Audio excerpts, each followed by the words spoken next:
Disiarkan langsung dari studio MNC Conference Hall Ainus Tower, Jakarta. Inilah Rakyat Bersuara bersama Aiman Wicaksono.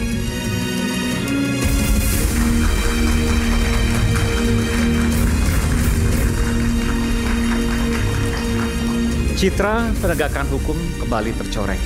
Ada skandal suap di kasus pembunuhan. Sebelumnya kita mendengar ada kasus suap ex-pejabat Mahkamah Agung Zaro Frikar yang di dalamnya ada kasus pembunuhan dengan terdakwa Ronald Tanur. 1 triliun rupiah, saya ulangi, 1 triliun rupiah ditemukan di rumahnya. Dan kini skandal suap juga terdengar, dirasakan, tercium aromanya di AKBP Bintoro, Kasat Reskrim Polres Jakarta Selatan, juga pada kasus pembunuhan dengan tersangka anak bos Prodia.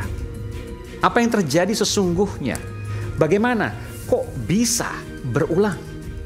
Saya Aiman Wicaksono. Inilah Rakyat Bersuara.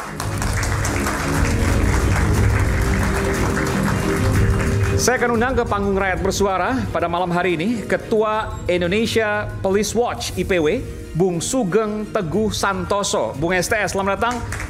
Bung Sugeng.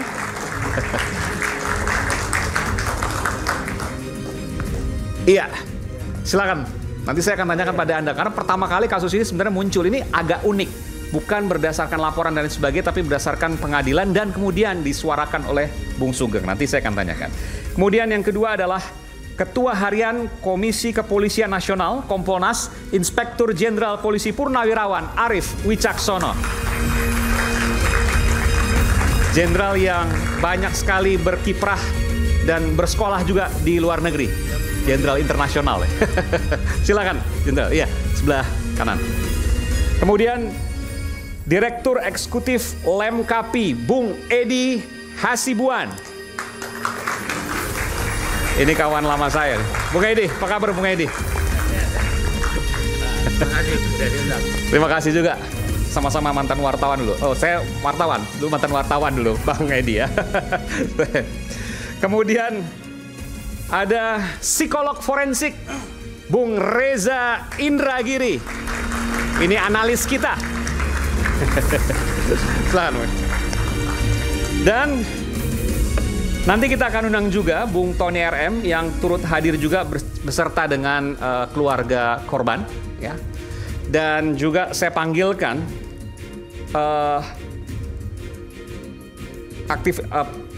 praktisi hukum, ya, Bung Rasman Arif Nasution. Ya. Bung Ran, apa kabar? Sedang Makasih. malang melintang terus berlewat di televisi. Silakan sebelah sana, Bung Ran. Oh ya, oke. Dan langsung saya akan sapa ya Romi Sihombing. Ia adalah penasihat hukum korban pemerasan atas nama AN, Arief Nugroho. Saya sapa Bung Romi, selamat malam. Selamat malam semuanya. Iya, selamat malam. Kita mendengar semua di sini, Bung Romi. Iya. Iya. Oke, saya ingin tanya Bung Romi, apa yang klien Anda lakukan sih? Jadi berita-berita terkait adanya tindak pidana pembunuhan dan lain-lain itu memang perlu kita clearkan lagi ya, bahwa kalau kita bicara historis berdasarkan fakta-fakta, kemudian bukti-bukti yang ada, bahwasanya tidak ada peristiwa pembunuhan. Tidak ada. Ya, tidak ada pembunuhan. Jadi ya. ditersangkakan atas kasus apa itu? Jadi yang ditersangkakan itu berdasarkan LP 1179 ya. Di situ ada eksploitasi anak dan narkoba ya, penyalahgunaan narkoba. Yang sedang berjalan ini, yang sedang dijalani oleh klien kami, yaitu eksploitasi anak ini. LP 1179 atas nama pelapor, orang tuanya si Anissa ya. Intinya seperti itu. Ini Pak Radiman ya? Ya, bukan, Junaidi, atas nama pelapor Junaidi ya. Iya betul, maksud saya FA ini kan anaknya Pak Radiman. Bukan. Jadi yang berjalan ini sekarang atas nama laporan atas nama Anissa Putri. Betul. Saya paham. Maksudnya begini. Lapornya bapaknya namanya Junaidi. Oke, kan yang bersangkutan meninggal. Bukan. Ini perkara yang maju sekarang, yang tahap 2 ini yaitu tentang eksploitasi anak. Jadi yang laporan Radiman itu sama sekali belum berjalan. Oke. Tapi yang kemudian selama ini ribut-ribut, suap dan lain sebagainya dikaitkan dengan kasus FA, betul? Dua-duanya. Jadi masing-masing orang tua yang meninggal itu namanya Prisa Aurelia, orang tuanya Radiman melaporkan adanya pembunuhan, dugaan pembunuhan, sama kelalaian yang menyebabkan kematian, pasal 359 KUHP. Baik. Ya. Itu tidak berjalan dan belum berjalan ya. Yang berjalan sekarang adalah LP 1179 ya, yang sudah tahap 2. Ya, yaitu atas nama pelapor Junaidi, orang tuanya Anissa Putri. Oke. Itu Mas Aiman. Anissanya tidak meninggal, betul. Yang meninggal FA, itu yang belum berjalan. Sekarang yang baru berjalan baru Anissa Putri itu, AN ya. Ya. Oke. Kemudian sebelumnya tidak berjalan selama kurang lebih 5 bulan, betul 9 bulan ya, 9 bulan. 9 bulan. Lalu kemudian berjalan. Ya. Karena sudah menyerahkan sejumlah uang ke APH, aparat penegak hukum. Betul. Lalu kemudian tetap berjalan, itu yang kemudian digugat perdata di pengadilan. Betul. Begitu ceritanya. Jadi jumlahnya berapa yang diserahkan? Menurut pengakuan dari klien kami, total semua kerugian ya, kalau kita bicara kerugian itu 17,3 miliar ya. Oke, termasuk ada mobil Lamborghini dan juga motor Harley Davidson. Ya, termasuk satu unit mobil Lamborghini Aventador, kemudian satu motor BMW ya, H4, kemudian satu ini Harley Davidson. Oke. Dan itu kemudian berjalan. Artinya klien Anda akan kena lagi nanti karena ada satu kasus lagi yang belum jalan ini. Betul? Ya, kita lihat pembuktiannya bagaimana. Seperti saya katakan, kenapa kami kemarin mengambil sikap untuk melakukan preskon, karena semakin liar informasi, kami tegaskan di sana bahwa tidak terjadi pembunuhan. Yang ada, kalau perlu kita bahas di sini, bahwa klien kami ini mendapat telepon dari si Anissa ini, ya, mempertanyakan kita gunakan inisial saja, karena saya khawatir dia di bawah umur, betul ya? Ya. Oke, kita gunakan inisial AP saja. Ya, kita inisialkan AP ya, Anissa Putri ini AP ya. AP ini berkomunikasi dengan klien kami, menanyakan posisi, karena memang klien kami ini sudah langganan tetap dia. Intinya menanyakan posisi, kemudian mereka berjanji bertemu di Hotel Lee Mansion ya pada tanggal 22 April tersebut. Kemudian tiba-tiba AP ini datang bawa FA yang tidak dikenal. Ya.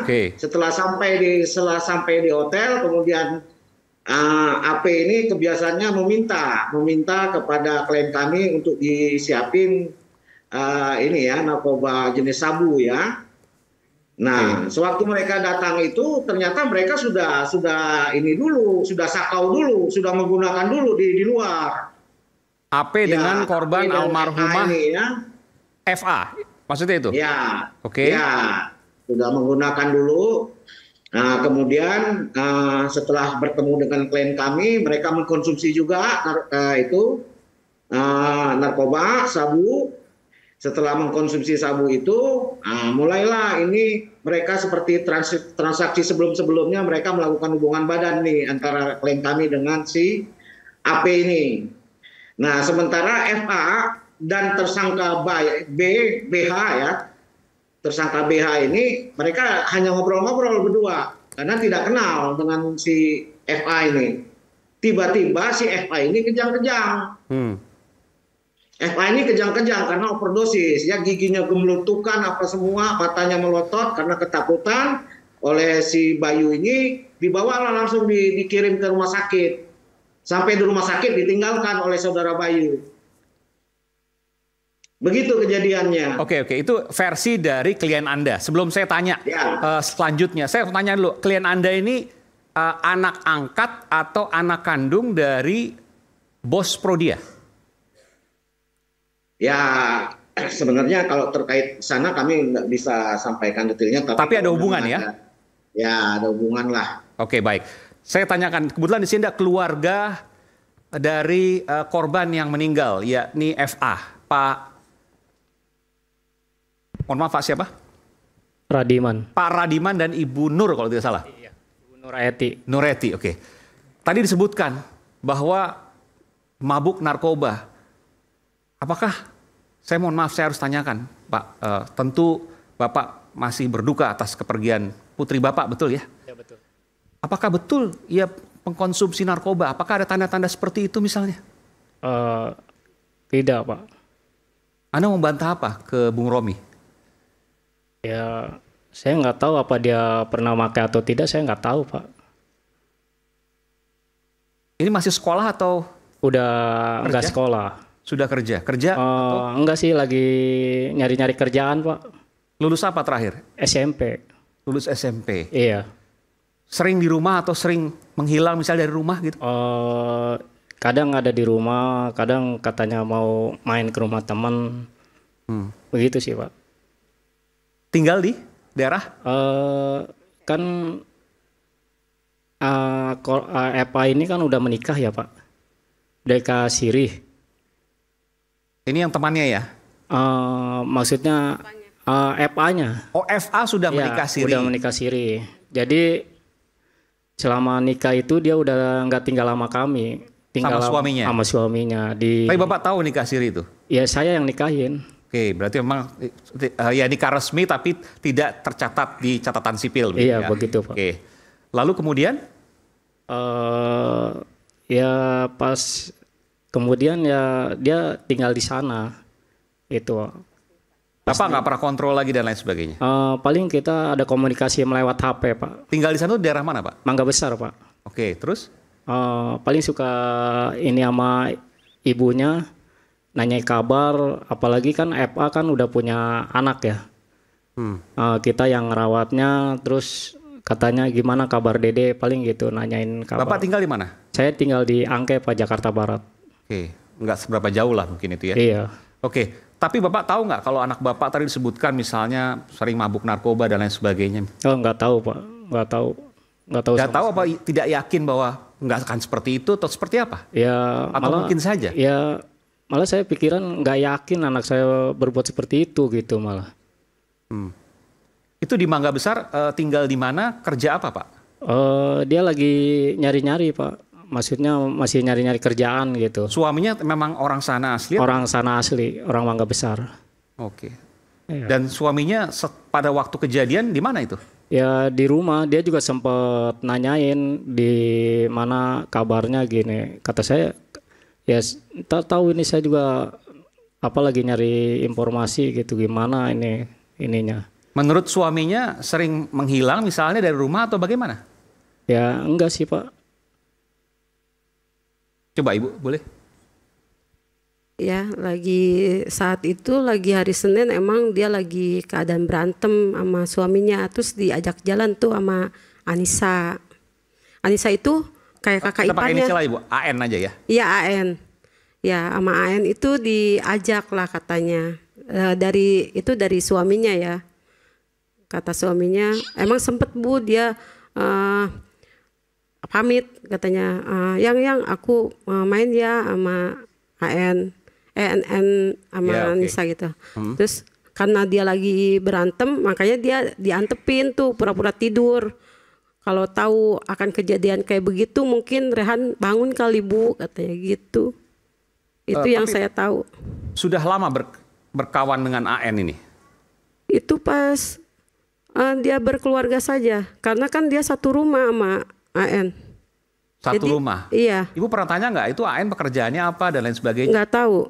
Nggak pernah tanya juga? Nggak pernah tanya. Sampai sekarang pun nggak pernah Bapak tanya. juga nggak pernah tanya juga? Iya, nggak pernah tanya. nggak ada kecurigaan apapun, pekerjaannya mungkin yang lain dan lain sebagainya, terkait prostitusi misalnya? Tidak ada. Tidak ada. Tidak ada sama sekali? Tidak ada sama sekali.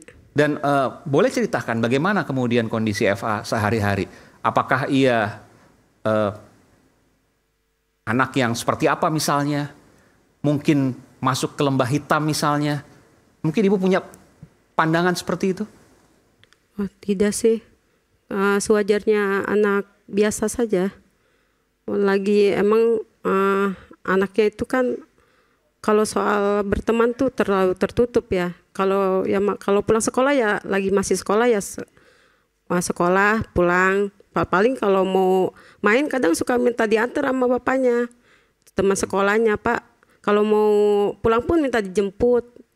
Pas udah nikah ya karena kita kan udah sepenuhnya tanggung jawab suaminya, ya udahlah, anak teteh ibu urusin sama bapak, asalkan urus aja teteh sama suami, yang penting mah akur-akur gitu. Sudah berapa lama menikah? Kalau emang kan dia kan hamil duluan ya Pak. Jadi oleh si suaminya ini? Iya, karena jadi baru berapa bulan gitu, pas 40 hari baru saya nikahkan.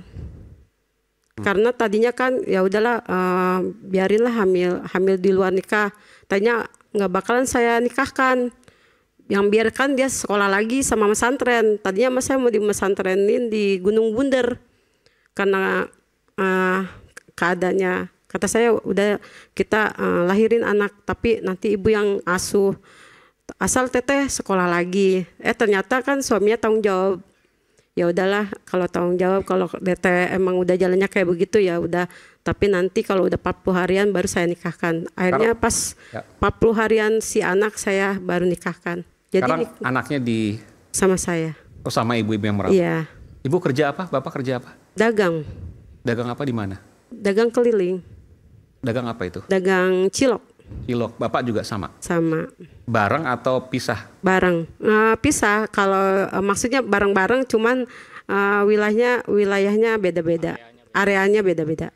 Dan asli memang lahir di Angke, Jakarta Barat? Iya, kalau Bapak. Kalau saya dari Jasinga. Oke.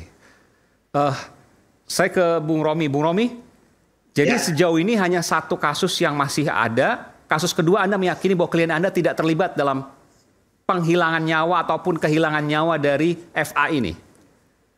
Ya, kalau sebagai kuasa hukum kami punya keyakinan bahwa unsur pembunuhan itu tidak ada. Kalau kita bicara pasal 359 KUHP ya mungkin ya kelalaian menyebabkan kematian ya. Saya tanya ke Pak Radiman, waktu polisi menyampaikan bahwa anak Anda itu meninggal, apa yang Anda sampaikan? Apa yang polisi sampaikan waktu itu? Sempat disampaikan pasti kan? Iya, sempat sih waktu itu Pak. Oleh mana? Polsek atau Polres atau Polres. Polda misalnya? Polres Pak. Polres mana? Polres Jakarta Selatan. Oke. Iya, cuman emang pas kita posisi baru datang, kita juga shock, pikirannya gimana, sempat ngedenger anak Bapak kayak dicekokin gitu. Cuman itu doang yang narkoba. Iya, yang itu doang yang sempat saya dengar gitu Pak. Terus Bapak langsung ke rumah sakit waktu itu?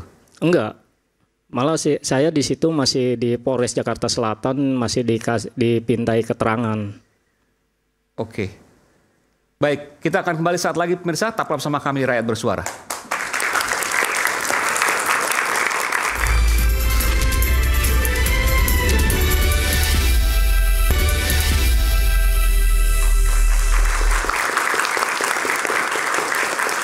Tadi saya coba menggali dari Bung Romi, yang merupakan pengacara anak bos Prodia, yang ternyata baru satu kasus ya. Padahal kalau dilihat, saya tanya ke Bung Sugeng Teguh Santoso, kalau dilihat ini ada banyak kasus harusnya. Kalau memang, saya tanya dulu ke Bung Romi masih bersama saya.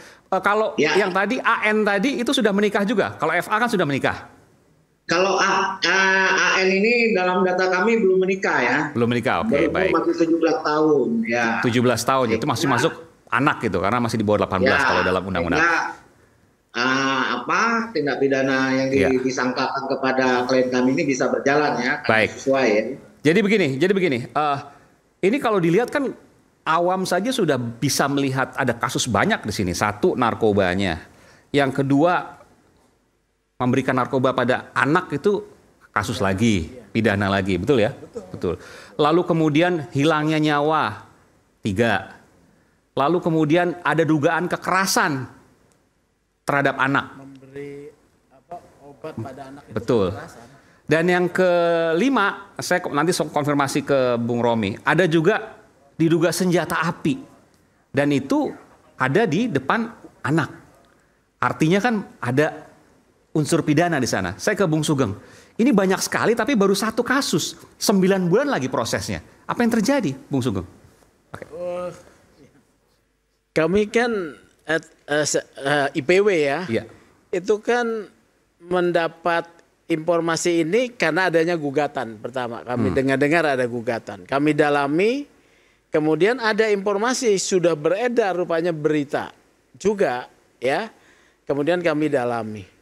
Nah, kasusnya ini memang ada 2 kasus yang di Polres Jakarta Selatan ya. Nomor perkara LP 1181 matinya Firsa dengan pasal 338 dan 359 ya, dan juga pemberian narkoba ya. 1179 yang sekarang sudah dilimpahkan kepada kejaksaan gitu ya. Tetapi Senpi itu tidak ditunjukkan di depan anak, itu hasil penggeledahan. Jadi begitu tersangka ini ditemukan jenazah karena di rumah sakit, polisi melakukan penggeledahan. Ketemu Senpi itu. Tapi Anda setuju tadi ada banyak kasus yang sebenarnya termaktub pasal di sini. Pidananya itu banyak ya. Ada beberapa perbuatan ini bisa disebut beberapa perbuatan ini konsepnya kalau pidana konkursus ini ya. Dan janggal kok hanya 1 yang naik. 9 bulan lagi prosesnya. Namanya unprofessional conduct di sana ya, dan bahkan mengarah kepada penyalahgunaan kewenangan ya. Karena kasus matinya seseorang ya tidak bisa kemudian dimandekkan karena adanya pencabutan ataupun perdamaian ya. Ini adalah pidana material, bukan delik aduan. Murni ini ya. Murni ya. Sehingga harus diselesaikan. Kan kasus ini menjadi mandek. Salah satu alasannya adalah ya selain penerimaan sejumlah uang ya. Itu adanya pencabutan perkara yang saya dapatkan informasi, dan juga pembayaran kompensasi kepada Pak Radiman ya. Ini adalah kesalahan proses. Harusnya tetap diproses sebagai kasus pidana ya. Nah, mengapa kemudian mandek? Ini juga apakah alat-alat bukti yang ada diselesaikan, misalnya otopsi ya? Ada itu. Nah, ini yang harus ditanya, katanya ada ya, tetapi kenapa tidak dilanjutkan? Otopsi itu untuk matinya seseorang menjadi sangat penting. Sebab kematian itu nanti akan menjadi dasar siapa yang bisa dimintakan pertanggungjawaban dan apa sebabnya dia mati, ya. Gitu ya. Dan setelah kemudian ini terbongkar, ternyata Bung Sugeng yang pertama kali kemudian menyampaikan ada uang belasan atau puluhan miliar. Saya mungkin harus konfirmasi. Ya. Di balik kasus ini yang membuat kasus ini lambat dan berhenti. Ya, itu informasi yang didapatkan dari gugatan yang kami bisa akses ya. Ada disebut nilai 5 miliar yang diterima oleh AKBP di dalam gugatannya. Ya. Tetapi dari pendalaman kami ya, itu transfer tunai ya, pendalaman kami transfer tunai itu ada 5 transfer ya. 500, 600 dari tersangka AN, kemudian 1 miliar dari istri AN, dan 1,5 miliar dari ibu AN. Itu anak bos Prodia itu ya? Oh, ibu, iya AN. Okay. AN itu anak sama-sama ya, sama ada korban 2. ya, ya, sama korban. Ya, F korban, AN juga korban. Ya. AN korban. AN pelaku juga. AF pelaku. AF mungkin maksudnya tadi. AN juga, Arif Nugroho juga pelaku. Kalau yang korban Pak, pakai itu Pak. Ini AP Pak.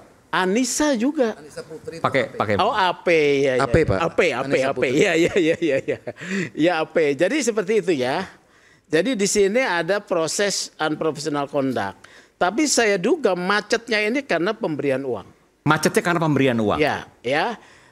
Administrasi kemudian dilengkapi hanya untuk alasan, ya.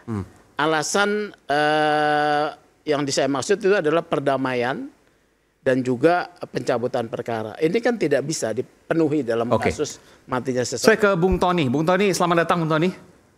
Anda pengacara dari Bung Radiman dan Ibu Nur ya? Iya, betul. Iya. Jadi ini belum diproses ternyata. Baru yang satu. Yang meninggal padahal anaknya dari klien Anda. Apa yang bisa Anda sampaikan di sini? Pertama tadi saya di jalan menyaksikan lewat channel YouTube ya. Saya baru jelas dari Pak Romi Sihombing. Saya juga baru tahu ini. Ya, ternyata yang di unit PPA itu yang diproses dan sudah P21 bahkan sudah tahap 2. Arti tahap 2 itu berarti tersangka dan barang bukti sudah dilimpahkan ke kejaksaan. Ternyata LP 1171 79 soal narkoba.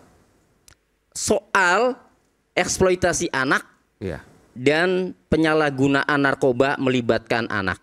Oke. Berarti persetubuhannya ya, saya tidak tahu nih eksploitasi ekonominya karena seksual atau apa ya, tapi kan tadi menyebutkan eksploitasi saja. Nah, berarti kaitan dengan FA, klien kami, anak dari klien kami, ini sama sekali tidak diproses terkait pidana yang diatur dalam Undang-Undang Perlindungan Anaknya. Padahal kalau kami amati, kami cermati dari penjelasan AKBP Bintoro saat konferensi pers April 2024 lalu, meninggalnya FA ini ya, ditemukan 4 dugaan tindak pidana. 4. Oke. Pertama ya, ini meninggal masih anak ya. Kemudian yang kedua disetubuhi tanpa menyebutkan tuh yang disetubuhi itu apakah FA, apakah AP. Meskipun udah menikah tadi diakui, tapi siri. Iya, artinya pada saat kejadian sebelum meninggalkan yang disetubuhi itu siapa kan? Nah, jadi belum disebutkan, tapi ada persetubuhan terhadap anak. Yang ketiga ada narkoba.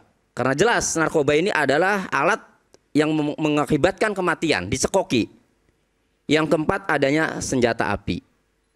Nah, empat-empatnya itu ya, kalau saya menganalisa untuk Undang-Undang Perlindungan Anak ya, sebelum saya tahu bahwa itu dieksploitasi, saya melihatnya ada 2 pasal dalam Undang-Undang Perlindungan Anak yang bisa diterapkan terhadap 2 pelaku itu.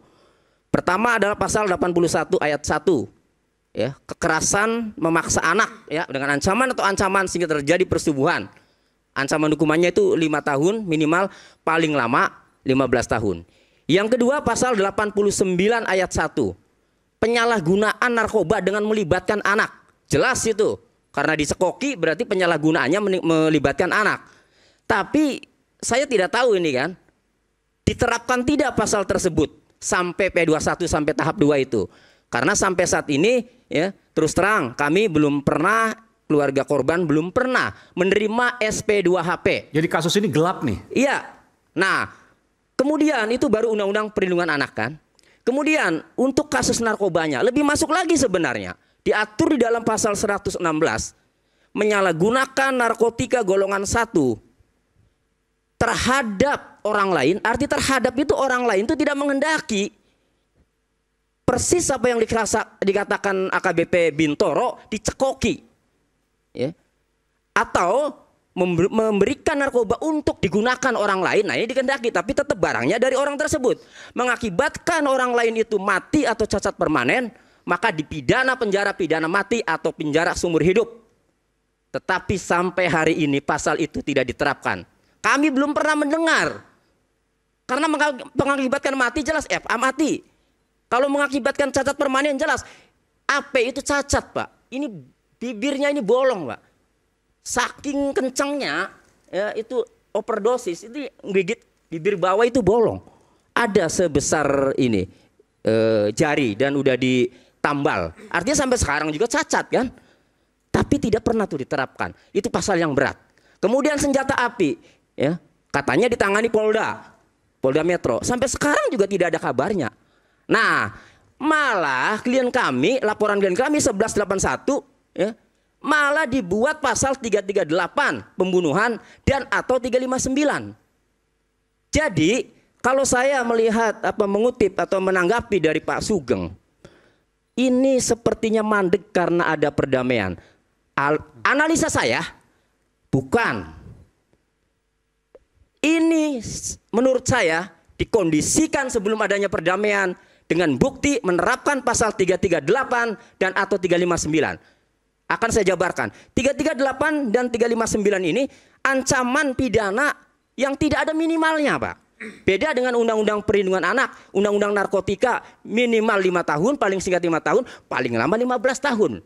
Nah, ini 338 dan atau 359, 338 paling lama 15 tahun, 359 paling lama 5 tahun. Itu soal apa itu? Itu kelalaian yang mengakibatkan matinya orang. Nah, lalu melihat fakta matinya korban FA dicekoki narkoba, apakah dia tahu Arif Nugroho ini kalau mencekoki itu bakal mati? Apakah dia tahu? Apakah dia niat? Apakah dia sengaja?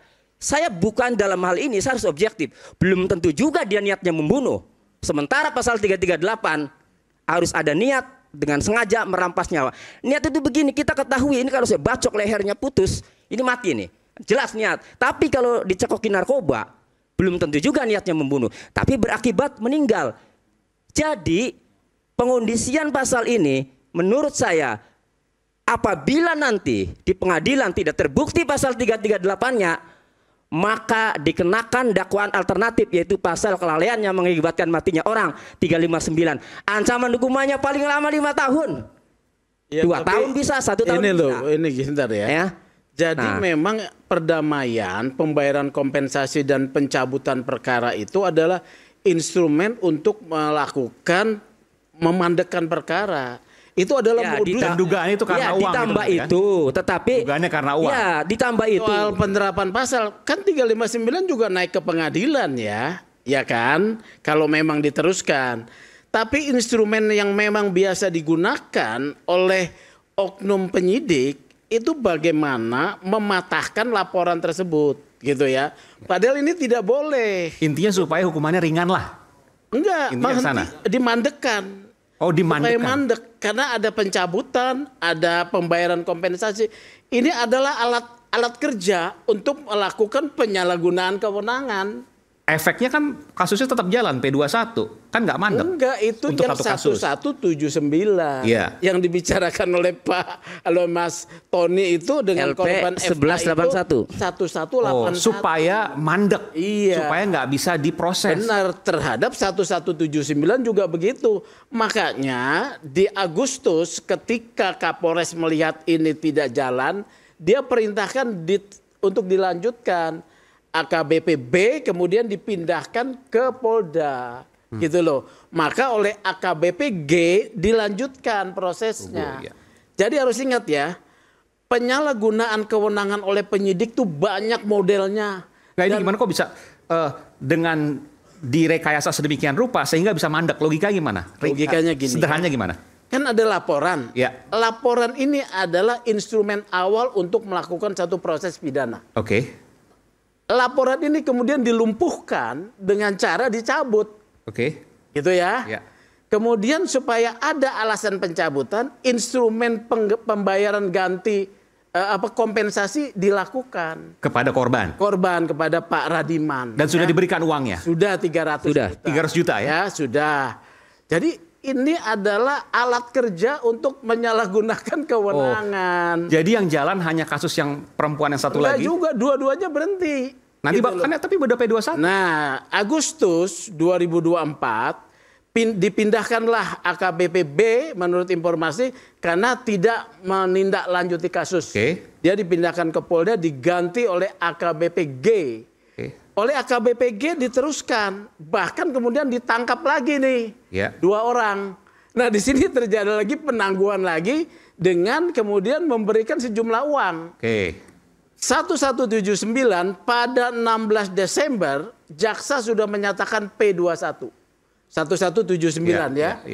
17 Desember penyidik memanggil 2 tersangka.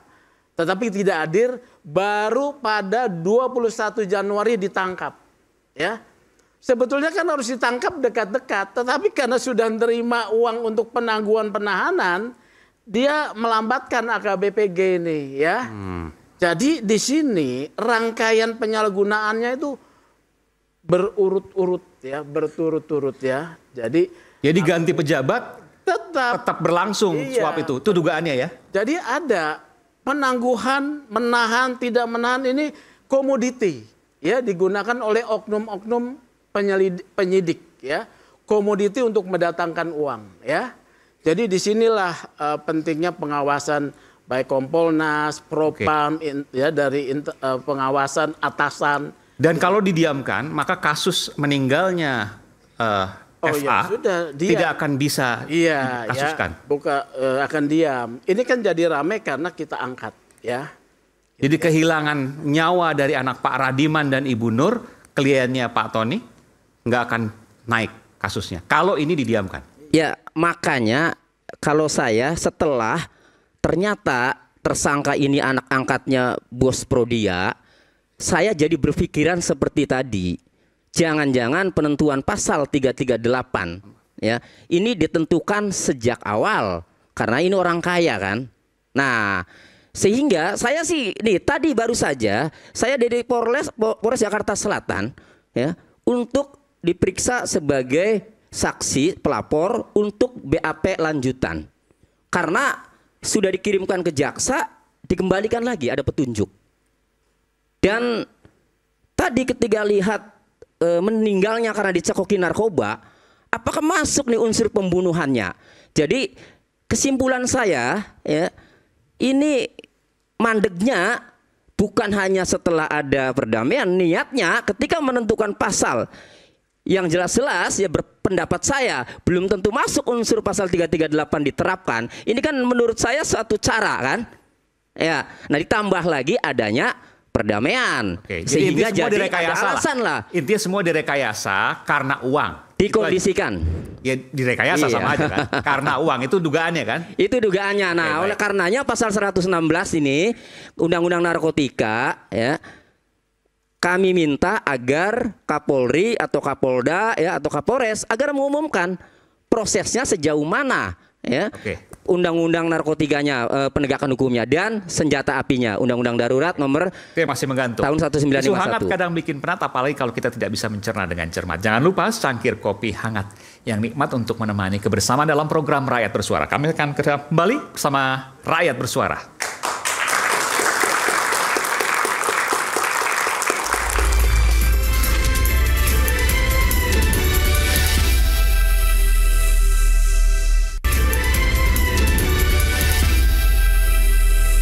Diduga ya, ini katanya masih diduga, direkayasa sedemikian rupa sehingga kasus kematian FA-nya disingkirkan dulu, tidak akan naik. Tapi kasus narkoba, di mana ada satu perempuan yang kemudian tidak meninggal tadi, itu kemudian diproses, lalu kemudian nanti hasilnya setidaknya hukumannya bisa ringan atau bahkan bebas sama sekali. Betul ya? Ya ringan lah mungkin ya. Ya atau bisa bebas kan, bisa aja kalau nggak terbukti dua-duanya misalnya. Ya kalau tidak terbukti dua-duanya. Tapi 359 ini ya mungkin bisa. 359 itu apa? Orang nggak ngerti soalnya. Ya pasal 359 itu dengan sengaja, tidak dengan saja ya, kelalaian menyebabkan yang kematian, mengakibatkan orang lain meninggal. Ya, biasanya diterapkan oleh pengemudi lalu lintas ya yang menabrak kan nggak sengaja, atau mainan senapan angin nggak sengaja, itu biasanya itu. Intinya Anda melihat semua ini berupa kesengajaan. Ya kalau saya melihat setelah muncul ternyata anak bos Prodia yang kaya raya sampai keluar 17 miliar. Ya saya menduga pasal 338 itu penerapannya dikondisikan. Supaya itu tidak terbukti. 338 itu pembunuhan tidak berencana ya? Tidak berencana, kalau berencana 340. Betul. Ya. Supaya 338 itu tidak terbukti sehingga hukumannya ringan lah gitu. Hukumannya ke 359 ke kelalaian. Yang lebih ringan. Ya yang lebih ringan. Gitu. Dan itu bisa dengan kompensasi nanti korban dan lain sebagainya, betul ya? Ya ditambah lagi setelah ada perdamaian kan, semakin memotivasi, semakin semangat ini kan. berupaya untuk memaafkan misalnya kasus ini kan. Jadi nggak usah naik ke pengadilan gitu, toh korbannya nggak menuntut. Padahal sejak awal perdamaian saya sudah sampaikan bahwa boleh ini berdamai ya, tetapi ini delik biasa, bukan delik aduan. Arti delik biasa, walaupun ada perdamaian, penyidik wajib melanjutkan proses hukumnya. Hakimlah nanti yang menentukan. Itu. Dan ini dilakukan karena anak bos Prodia yang saya harus sampaikan, dugaannya adalah dijadikan sapi perah. Ya, Pak Aiman yang bicara. Kalau saya lihat bukan hanya polisi ya, oknum pengacaranya juga memanfaatkan kasus ini untuk keuntungan pribadinya. Karena dia dapat juga karena lewat dia. Informasi yang kami dapat ya, nilainya nggak sampai 1 miliar yang beredar untuk polisi. Ya. Sementara yang keluar 17, yang di Polres Selatan ya. 17 miliar. 5 transaksi yang tadi saya bilang jumlah 4,1 itu masuk kepada rekening mantan pengacaranya. Evelyn itu. Evelyn, EDH. Ya. Penjualan mobil Lamborghini juga masuk ke rekening Evelyn. Padahal si kliennya AN dan BH ya, AN tidak setuju masuk ke rekeningnya Evelyn. Ini jadi praktek-praktek advokat yang model ini sebetulnya menjadi pintu awal. Polisi juga tergoda ya. Nggak cuma polisi kan, ada juga penegak hukum yang lain. Iya, tergoda. Seorang Frikar misalnya di Mahkamah Agung. Ini harus ditindak ya. Kita sering mengkritik penegak hukum lain, tetapi advokat jarang mengumumkan secara terbuka adanya dugaan pelanggaran anggotanya ya. Jadi menurut saya ini harus tindak. Nah, bagus kuasa hukum yang baru melaporkan di Polda Pak dengan LP nomor 612 ini pintu untuk menyelidiki peran advokatnya yang menurut saya mengambil uang lebih banyak menjual nama polisi. Saya ke Bung Rasman. Anda punya pendapat apa tadi, apa yang kemudian disampaikan oleh Bung Tony dan Bung Sugeng? Pertama saya mengucapkan terima kasih karena Bung Aiman ini satu-satunya orang Indonesia bersama Pak Haritano yang menyaksikan pelantikan Donald Trump. Terima kasih. Terima kasih. Saya ingin menyampaikan mungkin malam ini saya akan lebih pada kecenderungan berpikir benar-benar netral memandang kasus ini. Kenapa begitu? Emang biasanya nggak netral, Bang? Kadang-kadang saya dipersepsikan terlalu membabi buta membantu Polri. Nah, jadi ini saya pertama berharap kepada Pak Sugeng, IPW itu juga harus membangun komunikasi yang baik dengan aparat kepolisian. Sehingga informasi itu tidak saja didengar dari satu pihak, tapi juga masuk dari dua pihak. Masalah bagaimana tingkat atau kadar keyakinan kita terhadap penjelasan Polri atau korban, bahkan pengacara, itu tergantung kita yang menyaringnya. Gitu. Nah, jadi begini, saya sudah komunikasi langsung dengan Kapolres Metro Jakarta Selatan, Saudara Kombes Pol Ade Rahmat. Kenapa saya komunikasi? Ini bukan karena saya diundang malam ini. Itu 3 hari yang lalu. Saya tanya beliau, Pak Kapolres, ini ada sebutan 400 juta yang katanya diserahkan kepada Kapolres. Ya, Bung Romi waktu itu sampaikan sempat. Ya. Dan saya kenal dengan Gogo Galesung itu. Kanitnya juga saya kenal, Zakaria. Juga kena. Sekarang di Patsus. Tapi yang saya mau katakan bahwa persoalan kematian anak dari rekan kita, klien dari saudara Tony, pasti membuat rasa keprihatinan yang mendalam. Tapi satu poin yang tidak boleh kita lupakan, saya jawab sekarang di sini, bahwa Kapolres Ade Rahmatlah orang yang dengan tegas mengatakan tidak ada toleransi karena ini nyawa manusia, maka wajib lakukan pemberkasan ke kejaksaan. Saya tanya, apa buktinya? Dia bilang, Bang, sayalah orang yang mengusulkan agar AKBP Bintoro dipindahkan dan atau dicopot. Dan itu dilakukan oleh pimpinan. Kasus itu kenapa dia minta diganti? Karena memang ada tawaran itu datang kepada saya. 400 juta itu? Dan saya menolak. Lalu kemudian berganti dengan AKBP Gogo Galesung. Di situ juga prosesnya sama. Juga dilakukan proses yang dilakukan upaya transaksional. Dan itu memang dari cerita yang berkembang itu sepertinya ada pembicaraan yang intens antara pengacara dengan penegak hukum. Dalam hal ini Kasat dan Kanit. Dan Pak Kombes Ade ini mengatakan bahwa termasuk Kanit PPA pun dia yang mengusulkan diganti. Kayaknya Bang Rasman jadi jubirnya Kapolres nih. Kan saya sekarang berada di posisi yang menilai. Ya Anda kan bukan jubirnya Kapolres ya. Sebentar dulu. Yang mana yang janggal Bung Sugeng? Mungkin Anda mau sebentar sampaikan. ya. Ya dong, kan posisinya sebagai praktisi. Saya enggak itu, sebentar. tapi saya cuma menyatakan itu aja. Ya, silakan aja. Pak Sugeng ini adalah saksi ahli advokat yang diminta oleh Bareskrim Mabes Polri yang mengatakan bahwa saya melanggar sebagai seorang lawyer sehingga bersidang di pengadilan. Bapak harus tanggung jawab kata-kata itu. Bapak akan debat dengan saya di pengadilan. Saya akan nilai itu. Sebentar. Jadi saya apa sebentar. Di luar konteks ini ya. Bukan. Bentar dulu dong saya ngomong. Di luar konteks ini gimana Anda ngomong sebentar dulu. Ya ini gimana nih konteksnya nih? Gimana kita nih? tetap di konteks. Saya mau bicara begini, makanya dengar dulu baik-baik. Anda tadi mengkritisi Polri. Oke? Nah, sekarang saya berada di pihak di mana Polri menurut saya melakukan dua hal. Satu, masih ada petinggi Polri yang ingin kasus ini lanjut dan terbukti lanjut. Anda baca nggak rilisnya IPW terkait Kapolres? Saya ngomong dulu dong, Bung Aiman. Ya. Beliau ngomong dari tadi saya diam terus. Anda ada apa? Saya ngomong Anda batasi.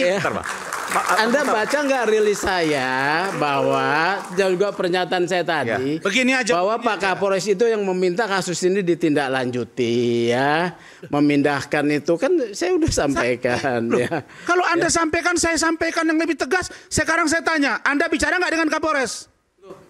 Kalau saran Anda saya komunikasi dengar dulu. Saya tidak perlu bicara ya. Dulu. Saya bisa dapat bicara informasi dari Kapolres langsung. Anda bukan juru bicara Kapolres. Yang bilang juru bicara siapa? Substansi yang Anda sampaikan. Sekarang saya tanya, Anda juru bicara siapa? Loh, saya juru bicara dari IPW. Ya, saya juru bicara dari seorang advokat yang peduli pada penegakan hukum. Dan saya tidak ingin Polri diruntuhkan secara konstitusional. Kalau pribadi yang salah, hukum yang bersalah. Itu dia. Gimana sih Anda ini? Saya ini tidak sedang meruntuhkan Polri. Saya akan buka hari ini di sini bagaimana juga Polri berlaku tidak adil bahkan terhadap saya. Makanya dengerin dulu dong kata-kata saya. Saya katakan bahwa Kapolres Metro Jakarta Selatan ingin kasus ini dilanjutkan dan dia bahkan mengusir keluar kalian dari sini karena kasus ini masalah kematian, tidak ada tawar-menawar dengan nyawa manusia. Dan lanjut. Nah, perkara pasal yang disebut tadi, inilah Pak yang mau saya sampaikan. Ada fenomena baru sekarang di Republik ini, Pak Kompolnas. Saya tadi bicara dengan beliau, ini masih baru. Saya sampaikan, Kompolnas yang lama kayaknya nggak greget, yang sekarang ini greget. Nah, sekarang saya sampaikan. Ada sekarang fenomena baru bahwa mengatur kasus bukan dari atas, tapi dari bawah, Pak. Saya banyak menemukan kasus justru pimpinan itu disajikan dari bawah dan pimpinan terjebak bahkan nurut dengan anak buahnya. Kalau dulu ceritanya dari atas, Bang Reza, sekarang dari bawah, dan itu saya sendiri merasakannya. Nah, karena itu saya katakan di sini, Polri harus melakukan pembenahan secara institusional dari pejabat tertinggi sampai dengan Kapolsek, Pak. Dan ini saya sampaikan kepada Irwasum. Bapak Komjen Pol Dedi Prasetyo, Pak. Beliau berespon. surat. Nah sekarang begini, saya hanya keberatan satu hal. Kalau kita melihat masih ada perilaku oknum yang tidak baik, hukum perilaku itu. Kalau ada tindakan AKBP B, C, D, hukum mereka. Tapi jangan rusak secara institusi, karena negara ini juga akan sengkarut tanpa adanya kepolisian. Saya kira itu dari saya. Oke, baik. Bung Tony ada komentar sini? Bung Tony, ada komentar soal ini? Cukup? Ada, silakan. Tidak ada. Oh, tidak ada. Oke, Bung Edi dulu. Bung Edi. Ya. Ada yang mau sampaikan, Bung Edi? Ya, pertama tentu saja ini kita prihatin ya.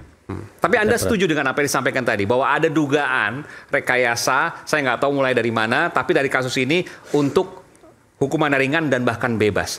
Dan yang korban yang meninggal tidak akan pernah kemudian mendapatkan keadilan. Ya, pertama adalah kalau kita lihat, saya melihat memang betul kata Bang Rasman. Jadi kasus ini sebetulnya, ini antara pengacara dan oknum itu bermain di bawah, mengatur mereka ini. Kalau terjadi demikian, yang terjadi adalah harus ada pengawasan yang kuat dari seorang Kapolres. Harus ada pengawasan yang kuat terhadap Kapolda. Kalau Kapolda mungkin terlalu tinggi. Tapi Kapolres punya tanggung jawab terhadap apa ini. Jadi kalau misalnya terjadi ada permainan, ada persengkongkolan misalnya. Apa yang terjadi kemarin kalau kita lihat, itu kalau saya melihat ini munculnya dari pengacara. Mengajak bagaimana caranya, seperti ini bagaimana caranya, ya ada upaya-upaya itu kalau saya lihat. Jadi kalau misalnya terjadi. Dan Anda meyakini bahwa uang yang besar itu diambil oleh pengacara? Kita tidak tahu apakah mereka ya, tapi yang pasti adalah ini terjadi karena ada persengkongkolan antara pengacara dan juga oknum di sana. Kebetulan ya, mungkin Kapolresnya nggak tahu. Tersangkanya orang berpunya. Iya, karena melihat bahwasanya tadi kan disebutkan pasal 338. 338 adalah ancaman hukumnya 15 tahun penjara. Ya. Kalau pakai 359 itu sangat ringan. Itu maksimal 5 tahun. Bisa 1 tahun, bisa 2 tahun. Nanti bisa juga karena tadi udah ada damai, ini bisa diselesaikan. Oke, kita lihat dulu sebentar. Saya ingin putarkan dulu, ada pemberian uang ya. Saya nggak tahu uang atau apa. Kita akan putarkan. Saya minta untuk putarkan, ya. Dari nanti tolong Bung Tony jelaskan karena ada Bung Tony juga kalau tidak salah di sini. Kita lihat ini.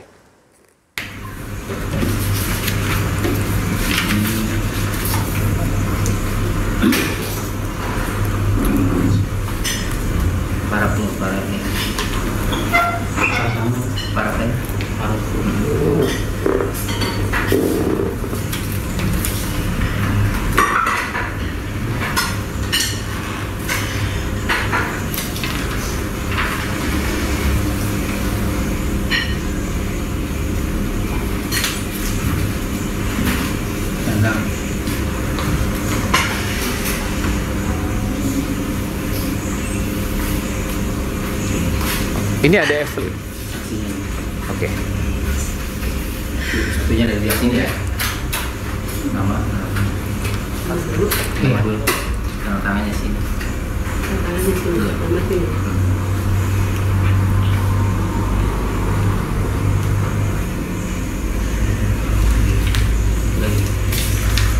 Iya. Sekalian bisa menjelaskan Bung Tony, silakan.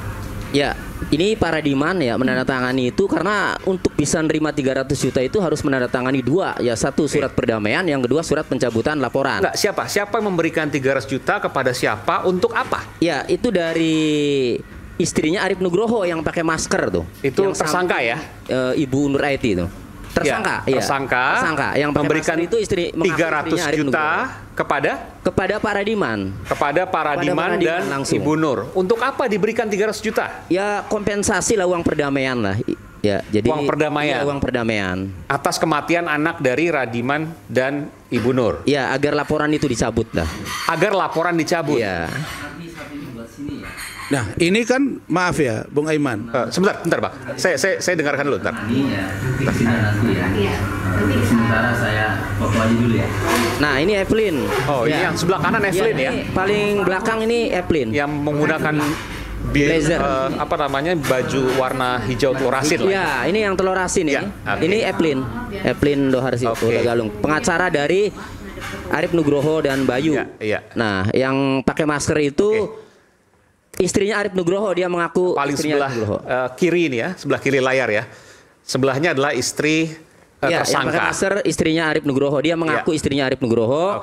Dan ya, klien kami menerima 300 juta itu karena istrinya Arif Nugroho mengaku suaminya kerja di bengkel. Di bengkel? Iya.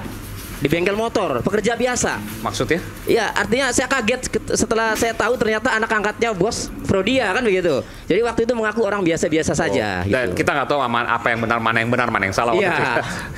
Dan ini dilakukan kapan? Ini 2 Mei. 2 Mei 2024. Oke, sudah lama ya. Anda sudah cukup lama juga berarti mendampingi. Lama. Sebelum saya nangani kasus Pina ini dulu sebenarnya. Oke. April. 27 April saya terima kuasa. Iya. Dan Anda di sini kalau seandainya ini terjadi kan berarti selesai semua kasusnya. Nah, saya sama Evelyn ini sebenarnya sependapat bahwa sejak awal ya. Perdamaian ini tidak menghentikan proses hukumnya karena deliknya delik biasa. Nah, tapi kan saya tidak tahu nih upaya Evelyn ke sana. Yang penting begini, karena klien saya sudah memutuskan mau untuk berdamai dengan kompensasi 300 juta, maka konsekuensinya harus menandatangani surat perdamaian dan surat pencabutan laporan. Begini. Nah, setelah itu ini fakta baru, ini hanya baru kita tampilkan. Makanya saya menarik nih. Tapi sebentar, kalau ngomong dulu lah, silakan. Ya, setelah itu Evelyn ini mungkin menghadap penyidik atau melobi atau bagaimana ya saya tidak tahu. Tapi kami ini saya meminta kepada klien saya, Pak Radiman, ini kasus lanjut. Meskipun berdamai, percaya saya bilang tidak akan berani penyidik menghentikan. Jadi satu lagi nanti kalau nanti dipanggil paling ke persidangan. Sebelum ke Anda, saya ke Bu Romi mau menyampaikan sesuatu. Bu Romi, silakan. Baik, bagi kita semua di sini ada rekan-rekan pemerhati, ada rekan-rekan praktisi di sini. Kita belajar untuk profesional. Apa yang ini baru pertama kali kita sampaikan ini. Gimana menurut Anda, Bung Romi? Ya, kita belajar untuk memberikan edukasi kepada masyarakat karena ini disaksikan semua oleh masyarakat ya di Republik ini. Kepada Kang Tony hadir di sini selaku kuasa hukum dari FA. Yang jelas-jelas ini sudah ada perjanjian, kesepakatan. Kalau dalam pasal 4-nya, kalau kita bacakan, para pihak setuju dan sepakat bahwa setelah perjanjian ditandatangani tidak akan ada lagi tindakan-tindakan hukum. Saya pikir Kang Tony juga harus profesional ya. 1338 Perdata sudah tegas mengatakan bahwa perjanjian itu adalah hukum bagi para pihak yang membuatnya. Nah, sekarang kapasitas Kang Tony mengulik-ulik lagi perkara ini apa? Berarti tidak konsisten dengan perjanjian ini. Jadi begini, Bang Bu Romi, itu uang 300 juta sudah disertai dengan perjanjian yang tidak akan melanjutkan kasus ini ke ranah hukum. Betul. Kita harus konsisten kayak gitu loh. Ini kan disaksikan seluruh masyarakat. Berlakulah sebagai seorang praktisi, officio nobilia. Ya. Itu yang pertama. Yang kedua, saya perlu ditegaskan lagi, tidak boleh ada lagi bahasa dicekok-cekokin itu. Ya, karena itu tidak berdasarkan data. Ya, yang ada adalah sama-sama menggunakan keikhlasan. Kalau dicekokin berarti ada pihak yang satu yang menolak, satu yang memaksa. Sementara ini adalah kesepakatan bersama untuk menggunakan, mengkonsumsi ya. Ketiga, perlu saya sampaikan, kalaupun memang perkara ini berjalan, kita tidak boleh bersaudon kepada polisi. Kita harus positif thinking juga. Kenapa kita harus positif thinking? Ya, proses sangkaan pembunuhan ini harus dibuktikan memenuhi unsur apa tidak. Itu melalui proses lidik dan sidik. Intinya perlu waktu yang panjang, yang sampai sekarang mungkin. Ya, saya positif thinking nih ke polisi. Mungkin perlu pembuktian bukti, alat-alat bukti yang cukup untuk memajukan perkara ini. Sementara perkara tentang eksploitasi anak itu sudah berjalan, sudah lengkap, sudah terpenuhi unsur-unsur dan alat bukti yang dimiliki sudah cukup untuk P21. Itu kita harus konsisten. ya, perlu saya jelaskan juga, yang disangkakan itu pasal 76I, ya, Junto 88 dan atau 76J ayat 1 Junto 89. Jangan anggap remeh pasal ini. Pasal ini, ya, 76J ayat itu seumur hidup ancaman hukumannya. Ya, pasal 76 itu 10 tahun. Ya, jadi saya pikir tidak ada yang dilewatkan. Ini semua berjalan. Baik, Bu Romi. Jadi ini terungkap semua ini. Ya, ini terungkap semua. Artinya pemberian 300 juta itu untuk perdamaian, tidak mengusik-ngusik lagi di ranah hukum. Betul ya? Saya udah nggak sabaran nih. Ya, sebentar Bung Tony, saya dulu. Pak, ya, ini dituntut publik. Iya. Ya. Saya jawab ya. Kalau memang sudah ada perdamaian tidak kulik-kulik, kenapa harus kulik-kulik lagi? Baik. Ya baiknya diam saja, saksikan. Kalau memang perdamaian itu tidak membuahkan SP3, ya sudah, jalani saja. Intinya seperti itu. Maaf ya, kami bukan mendampingi tersangka ini dari awal penyidikan, tapi kami masuk dari P21. Tapi sebagai selaku praktisi, kami bicara by data, ya. Kami bicara by data. Dan Anda punya perjanjiannya tadi ya? Oke. Anda mau bantah dulu nggak, Bung Tony, perjanjian itu? Sebentar ya, Bang Rasman ya, biar nyambung. Jadi gini. Nggak, Anda mau bantah dulu nggak perjanjian itu? Bahwa 300 juta ada klausul pasalnya tadi, bahwa tidak akan mempermasalahkan kerana hukum. Ya, jadi yang sekarang, iya atau tidak itu? Yang sekarang yang sekarang melanjutkan perkara itu kan penyidik, bukan saya. Ya, tapi pasal itu ada. Ada. Oke, baik. Ada, cuma kan di situ ada kalimat menjamin tadinya. Kalau menjamin itu nanti ya disalahkan ketika proses masih lanjut. Oleh karenanya saat itu saya coret klausul yang menjamin. Kenapa saya katakan? Kenapa saya katakan ini dicoret ya? Karena yang berwenang untuk menghentikan dan melanjutkan itu penyidik, bukan klien saya. Oleh karenanya dicoret. Artinya setelah perdamaian itu terjadi, silakanlah itu kewenangan penyidik. Nah, saat itu kami pasif nunggu saja. Kalau memang dipanggil lagi ya kami datang. Kalau memang di persidangan ya kami datang. Nah, pada tanggal 24 September, sebentar ya Bang Hasan. 24 September 2024, kami dapat panggilan lagi dari Polres Jakarta Selatan. Ternyata setelah diperiksa, saya tanya, Pak ini perkara lanjut? Oh lanjut ini. Waktu itu AKBP Gogo Galesung ya, kasatnya. Sejak 24 September 2024, saya mengetahui perkara itu lanjut karena berkasnya mau dilimpahkan ke kejaksaan. Itu. Jadi saya tidak tidak memungkiri perdamaian itu, tetapi karena ini delik biasa, ya biarkanlah itu nanti hakim yang memutuskan. Itu. Intinya ada 300 juta dan ada perjanjian di mana tidak akan melanjutkan proses hukum. Nanti kita akan ke Bung Rasman, ke Pak Ketua Harian Kompolnas. Sesaat lagi kami akan segera kembali di Rakyat Bersuara.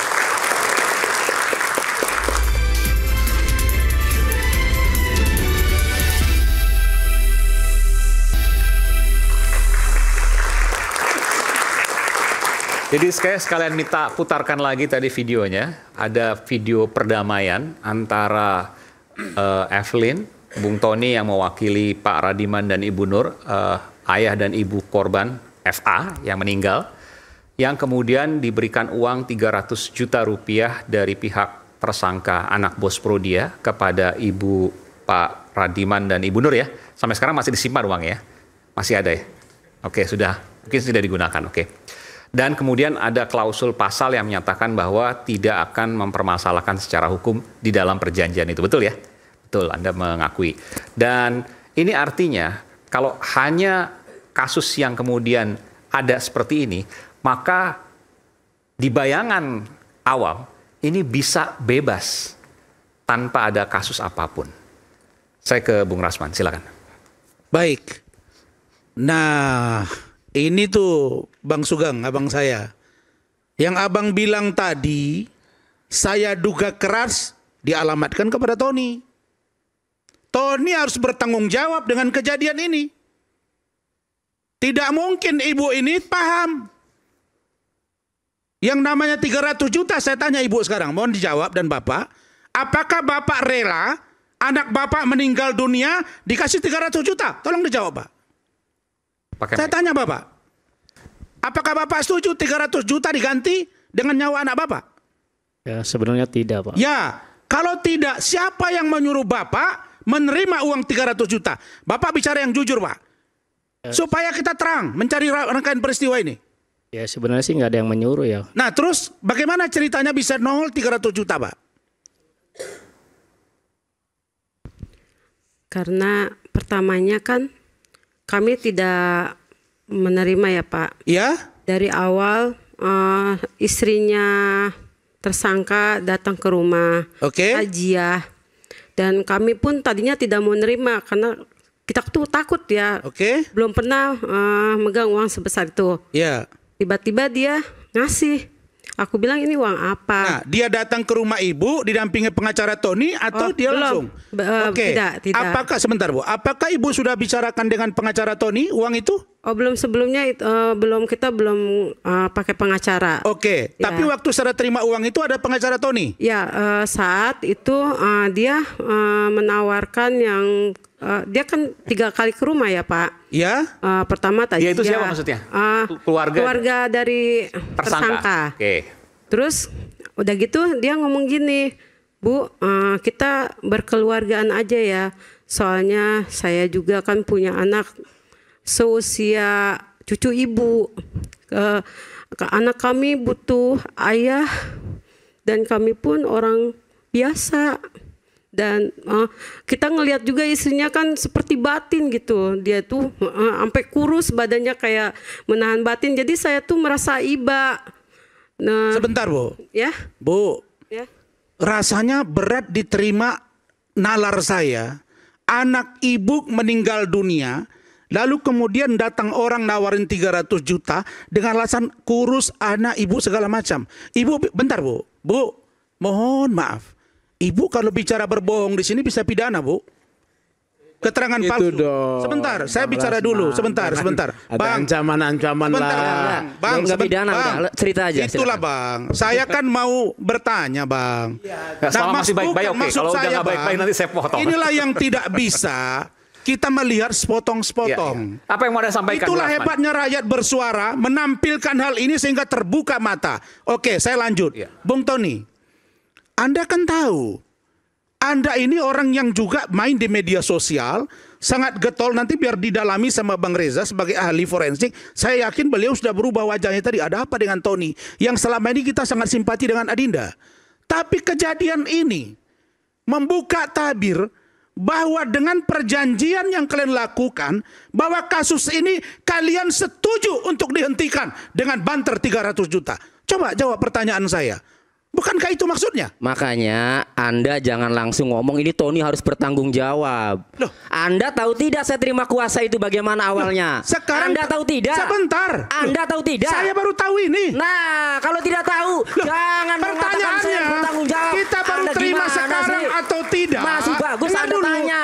Diterima bagaimana atau tidak sekarang? Sebentar. Terima kuasa. Sebentar ya. Sekarang saya mau ngomong Sebentar. ini. Mau jawab Anda. Sebentar. Paham? Anda harus diperiksa. Periksa saya minta Anda, saya akan laporkan Anda ke kode etik organisasi Anda.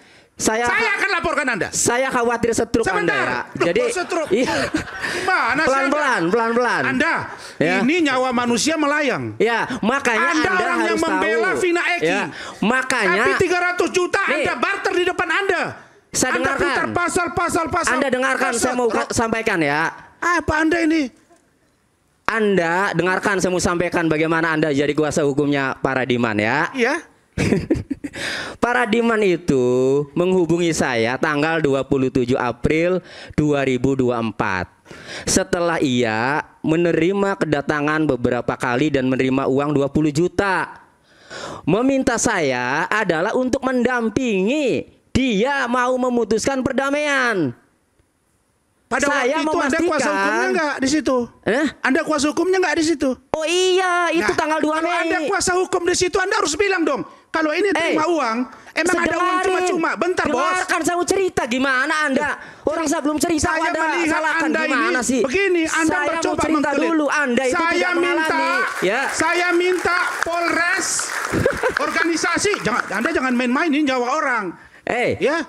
Dengarkan. Jadi ini dengarkan. Pertanyaan saya satu aja. Itu uang tanda terima, ada perdamaian, Anda ada nggak di situ? Lah, posisinya Bang Rasman sebagai apa di sini? Gimana? Ya kan? Saya urai. Iya. Jadi Bang Rasman posisinya sebagai apa Bang Rasman? Sebentar Bang Rasman, bentar. Kita dengarkan dulu. Silakan Bung Tony. Jadi saya diminta oleh para diman itu untuk mendampingi perdamaian, memastikan klausul-klausul jangan sampai menjerat dia secara perdata, kan begitu. Nah, jadi ya para diman itu bersama istri itu sudah menentukan. Anda harus tahu, makanya dengarkan. Pada saat saya tidak setuju dengan perdamaian, saya keluar ya dari restoran Padang. Oh, Anda nggak setuju waktu itu? Iya, karena ngasih berapa waktu itu? 200 ya? Sebelum 300. Udah jangan saya bilang udah kita balik saja. Iya. Lalu? Nah, dia sendiri mau memutuskan Pak masuk ke dalam. Terus untuk memutuskan mau gitu loh, untuk memutuskan. Ditambahkan lagi 100 juta lagi, ya, 300 juta. Nah, jadi dia ini Pak saat itu ya. Anda sebentar, ini penting. Waktu itu Anda katakan apa? Pak, nggak usah tanda tangan. Kalau saya jangan berdamai dulu, biarkan saja dulu kan. Karena dia ini ya, si tersangka ini, yang istrinya ini ya kan hanya menawarkan terakhir itu 200 juta di restoran Padang. Nah, saya tinggal, maksud saya sudahlah kan, nanti juga kalau memang dia itu benar-benar nanti pasti akan menghubungi lagi ya. Tapi dia pinginnya hari ini nih kelar gitu loh. Jadi yang memutuskan berdamai dan nerima uang itu Pak Radiman sendiri. Di hari yang sama masuk lagi. Di hari yang sama ya masuk lagi ya. Dan uangnya ditambah 100 juta jadi 300 juta. Jadi 300 juta. Terjadilah tanda tangan itu. Jadilah perdamaian. Anda sempat mengatakan apa ke Pak Radiman dan Ibu Nur? Saya mengatakan setelah bubar. Konsekuensinya misalnya. Anda katakan apa? Ada. Misalnya. Nih terpahitnya saya bilang.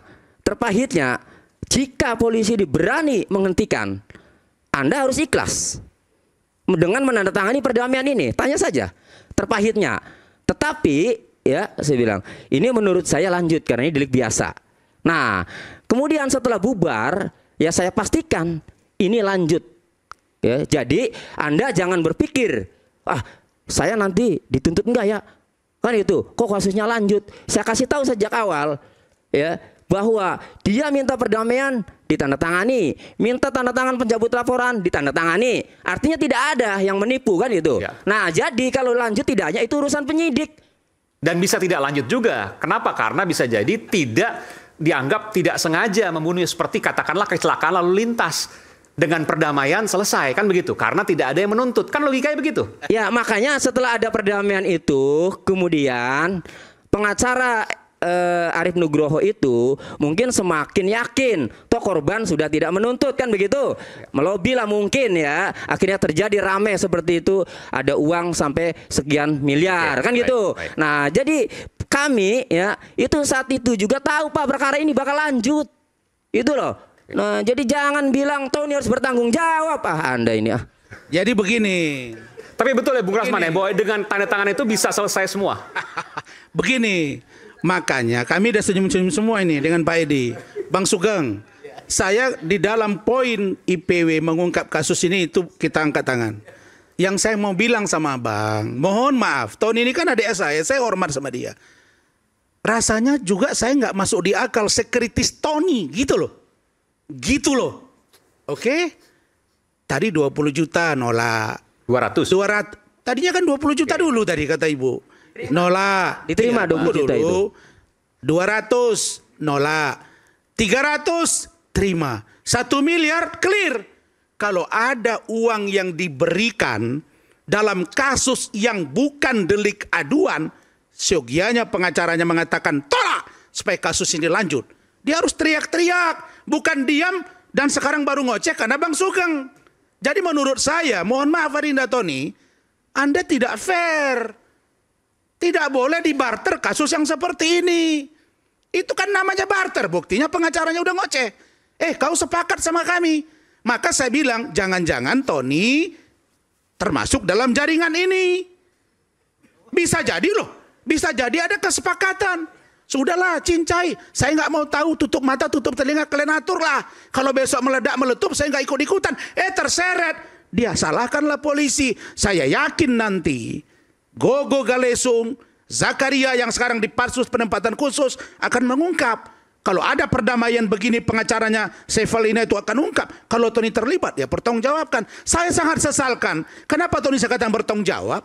Kan ini buta hukum. Harus dijelaskan dong. Ini bukan kecelakaan biasa.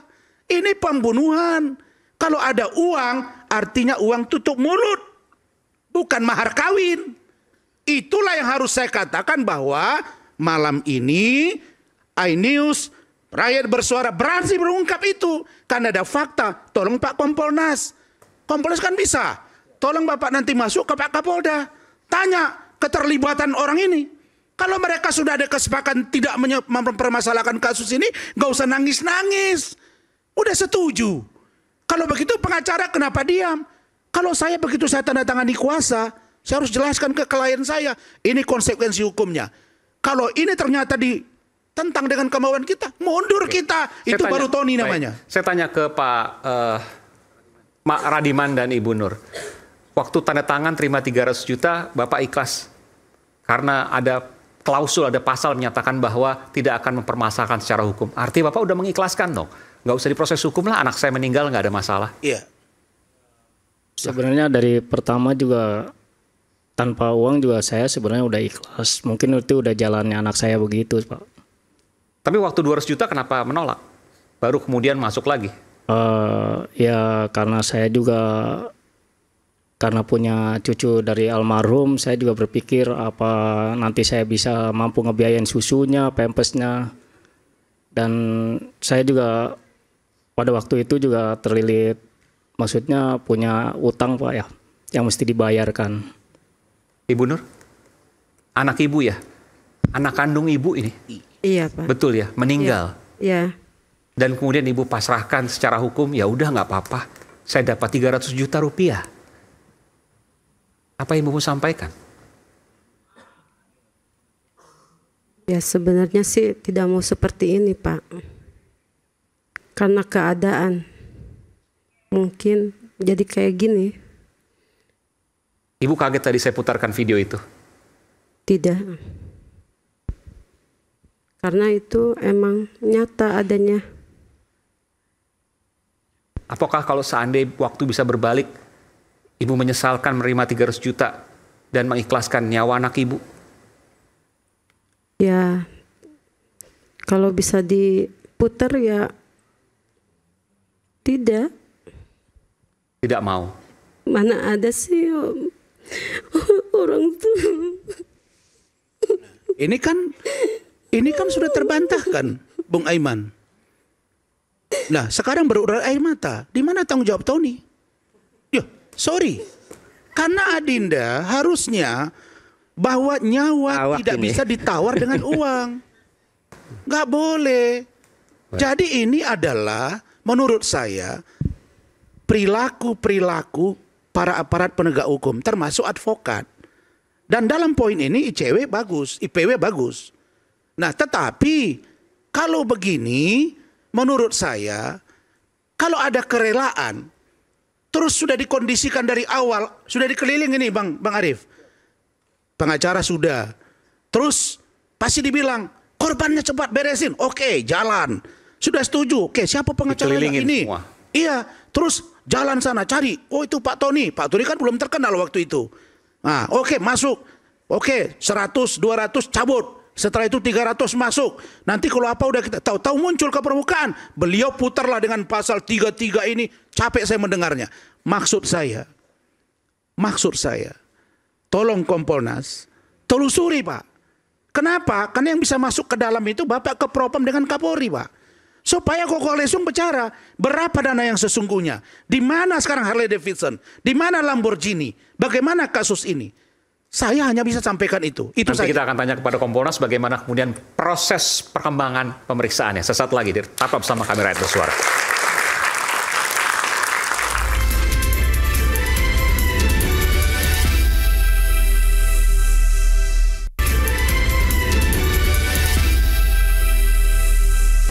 Ditanyakan, belum digali adalah bagaimana sejauh ini proses perkembangan pemeriksaan terhadap oknum-oknum kepolisian terkait dengan kasus ini. Saya hadirkan di sini Ketua Harian Komisi Kepolisian Nasional, Inspektur Jenderal Polisi Purnawirawan Arief Wicaksono. Silakan, Jenderal Arief. Terima kasih Bang Aiman yang nama belakangnya sama dengan saya, Wicaksono. Izin Bang, kami kepada Pak Radiman dengan Ibu Nureti, Bapak dengan Ibu, kami mengucapkan belasungkawa Bu. Kami mengerti bagaimana perasaan kehilangan putri tercinta. Dan Bapak juga diberikan titipan sama Allah Subhanahu wa Ta'ala untuk bisa meneruskan ngomong cucu. Jadi itu. Nah, kedua Bang Aiman, ini diskusi yang luar biasa. Setidaknya ada 3 hal yang bisa kami sampaikan dan mudah-mudahan ini bisa menjadi pembelajaran atau istilahnya Bang Rasman tadi adalah edukasi bagi seluruh Polri yang ada di Republik ini. Yang pertama, kami mensitir kata-kata Pak Sugeng yaitu unprofessional conduct. Ini sudah dilaksanakan oleh penyidik. Kenapa? Kita melihat dari tahap pertama pada waktu Kasat Reskrimnya inisial B tadi, itu tersangka 2 orang tadi ditahan, kemudian ada penangguhan. Ini kasus serius Bang. Tadi disampaikan oleh Bang. Harusnya tidak boleh ada penangguhan. Ini kasus serius Bang, karena hilangnya nyawa orang lain. Oke. Ya kan? Tadi sudah disampaikan, pertama adalah eksploitasi di bawah umur, kemudian yang kedua masalah narkoba. Kami minta ini harus diteruskan, terutama tadi sudah disampaikan ada hasil otopsi. Otopsi itu akan membuktikan FA ini, almarhumah ini, meninggalnya itu sebabnya apa? Kalau dia sebabnya narkoba, harus sesuai yang disampaikan Bang Tony tadi. Jadi paling nggak bisa kena 116 tuh Undang-Undang 35 2009 Bang ya. Ya, barang siapa mengedarkan, memberikan, tadi saya menghindari kata-kata mencekoi itu. Jadi memberikan sampai overdosis. Sampai yang satunya lagi bisa bolong karena mungkin dia nyedotnya kekencengan dan jumlahnya dosisnya banyak sabu ini. Dan tadi siang kami ketemu dengan teman kami Ketua LPSK, mohon Bang, kalau memang ini bisa diteruskan kasus narkoba ini, kemudian ini kan ada saksi karena AP ini masih ada, itu saksi kunci. Jadi supaya bisa dilindungi. Karena AP ini tersangka ya?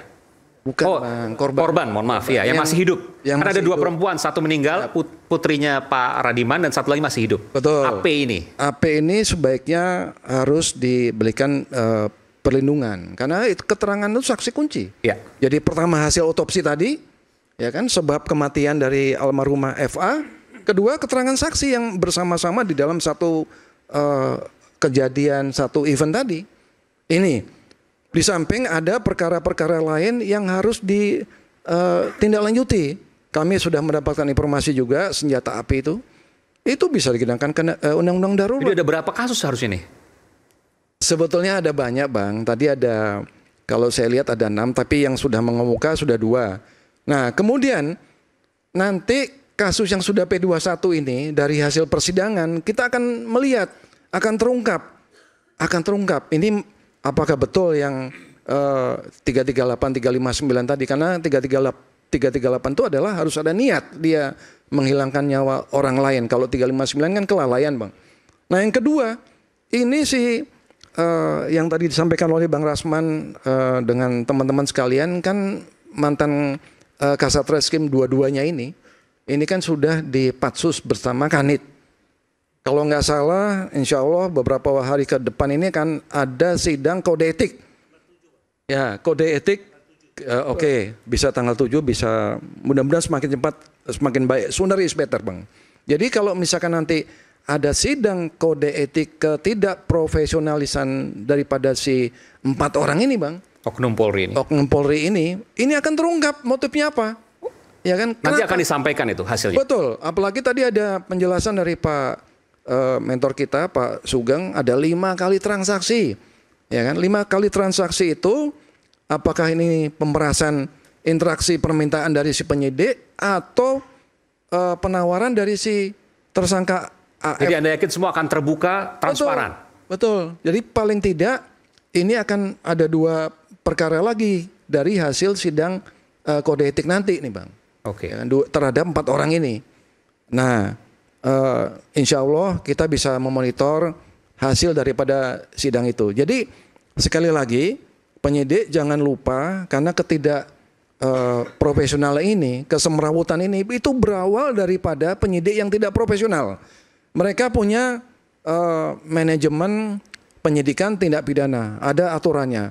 Di samping hukum acara pidana juga ada yang dinamakan Peraturan Kapolri nomor 6 tahun 2019, ya kan, tentang penyidikan tidak pidana. Nah, ini nggak profesional mereka, dia tidak komitmen, sehingga dengan demikian dengan dimasukinnya uang-uang tadi yang jumlahnya cukup besar membuat mata terbelalak, ya kan, ini membuat mereka jadi tergiur. Oke, dan Kompolnas akan terus mengawal kasus ini. Betul. Nah, saya juga itu tadi cukup turut prihatin dengan Pak Rediman dengan Ibu. Pak Arief juga baru lihat tadi video. Baru lihat yang tadi dan cukup terkejut melihat itu. Siap. Apalagi di situ ada pengacara yang lama ya Bang Tony ya, yang tadi pakai Evelyn. Betul. Ya. Nah, jadi ya kita patut memahami psikologi mereka. Nanti mungkin Bang Reza yang bisa menjelaskan. Jadi mereka ini turut bersedih loh Bang. Ya. Kehilangan tadi Abang tanya ya semacam mau jawab iya, menjawab enggak, bagaimana kan gitu. Betul. Karena mereka tadi Ibu Nur tadi mengatakan jualan cilok Bu ya. Coba. Masih sampai sekarang Bu ya. Masih. Nah, jadi ini Bang yang dapat kami sampaikan. Jadi yang dua ini sekarang sudah berproses, yang satu sudah P21, yang kasus narkobanya itu harus dilanjutkan dengan hasil otopsi maupun dengan keterangan saksi AP tadi. Baik. AP kami sarankan untuk bisa diberikan perlindungan dari LPSK. Mudah-mudahan ini berjalan. Dan satu lagi, kalau nanti hasil sidang kode etik itu akan terungkap lagi. Apakah pemerasan, apakah gratifikasi dari pihak si penyidik maupun demikian Bang. Pakai pemerasan atau suap gitu ya. Siap. Oke, Terima kasih. baik. Saya ke Bung Reza. Silakan. Dari semua ini saya yakin Anda mengumpulkan energi-energi baik positif maupun negatif. Apa yang kemudian Anda bisa sampaikan terkait kasus ini? Saya benci mengatakan ini, tapi izinkan saya untuk berterus terang. Kalau kita bicara tentang polisi, sekian tahun lamanya saya mencoba untuk meyakinkan saya cuma satu mindsetnya, to serve, to protect, melayani, melindungi. Tapi perbincangan malam ini memaksa saya untuk berpikir tentang sekian banyak personil penegakan hukum mobil khusus polisi, tapi seolah mereka adalah individu dengan mindset pelaku kejahatan. Mereka berpikir tentang target, siapa yang harus kita incar. Mereka berpikir tentang insentif, berapa banyak keuntungan harus kita peroleh. Mereka berpikir tentang sumber daya, siapa saja yang bisa kita libatkan untuk mendapatkan keuntungan dari kasus ini. Plus, mereka berpikir tentang resiko. Target, insentif, sumber daya, resiko. Sesungguhnya ini adalah isi kepala pelaku kejahatan berencana. Tapi sayang beribu sayang, tragis memang malam ini sekali lagi saya dipaksa untuk berpikir tentang sekian banyak personil dari Polres Jakarta Selatan seolah-olah mereka adalah pelaku kejahatan dengan mindset kejahatan berencana sedemikian rupa. Ini sangat tragis. Suka tidak suka, kasus ini tampaknya merupakan sebuah potret kecil dan saya yakin bukan satu-satunya yang seolah ingin membuktikan pembenaran atau memberikan pembenaran atas pernyataan Presiden Prabowo Subianto dalam Rapimnas TNI Polri. Dalam konteks perbincangan kita, ketika polisi kerjanya semrawut, maka polisi justru barangkali akan berkontribusi bagi Indonesia sebagai negara gagal atau failed state. Sungguh-sungguh saya tidak ingin itu terjadi. Karena itulah sejak awal saya katakan saya benci mengatakan ini, tapi realitasnya hati saya mengatakan hal seperti itu. Karena itu, saya berterima kasih Pak Arief selaku Komisioner Kompolnas berjanji akan mengawal kasus ini. Tapi lagi-lagi saya tidak puas, Pak. Pernyataan Bapak tentang mengawal kasus ini berhenti hanya pertanggungjawaban etik. Saya sebetulnya ingin bertanya, tidak harus dijawab. Dalam kasus pemerasan terhadap sekian banyak warga negara Malaysia, adakah mekanisme pidana yang ditegakkan terhadap sekian banyak personel? Saya tidak tahu. Sepanjang pemberitaan yang bisa saya simak di media, lagi-lagi pertanggungjawaban hanya ditagih kepada sekian banyak personil polisi itu hanya lewat mekanisme etik. Padahal itu pidana. Saya yakin itu pidana. Demikian pula pada kasus yang satu ini, saya sudah mulai menangkap, mudah-mudahan saya keliru Pak, tapi dengan segala hormat saya sudah mulai menangkap ada gelagat yang sama. Bahwa Kompolnas malam ini diwakili oleh Pak Arief, tampaknya juga hanya akan mengawal dari sisi etik. Pidana tidak terucap walau satu kata pun dari Bapak. Apa yang menjadi sikap Bapak itu? Tolong saya dikoreksi sekiranya saya keliru tafsir. Tapi pernyataan Bapak yang berhenti pada etik itu lagi-lagi mengingatkan saya pada istilah yang dalam psikologi forensik disebut sebagai Blue Curtain Code, kode tirai biru. Bahwa sesama personil penegakan hukum, sesama personil polisi, dan barangkali juga dengan purnawirawan polisi, akan ada kecenderungan untuk menutup-nutupi aib mereka, menutup-nutupi penyimpangan mereka, bahkan menutup-nutupi kejahatan mereka. Mudah-mudahan saya keliru tafsir, tapi malam ini saya khawatir Blue Curtain Code terefleksi dari pernyataan Bapak yang berhenti hanya mengawal kasus ini lewat etik tanpa pidana sama sekali. Karena itu, saya titip pesan satu saja.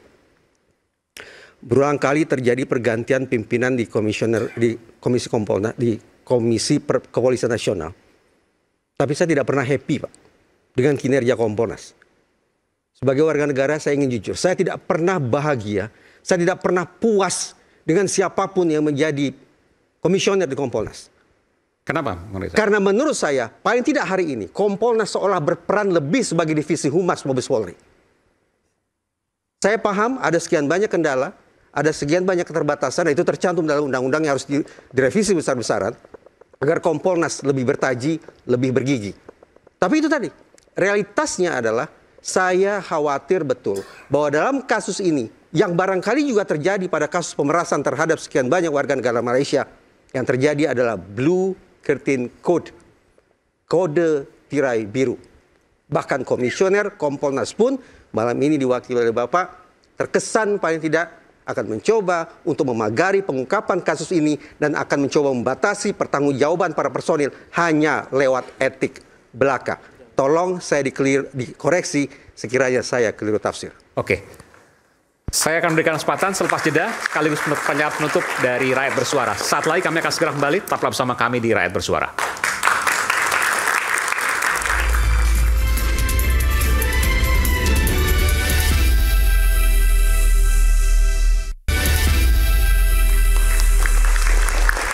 Kembali di sesi terakhir di Rakyat Bersuara, saya berikan kesempatan untuk masing-masing narasumber untuk closing statement 1,5 menit, sekaligus tadi untuk menjawab 1,5 menit. Silakan, closing statement ya.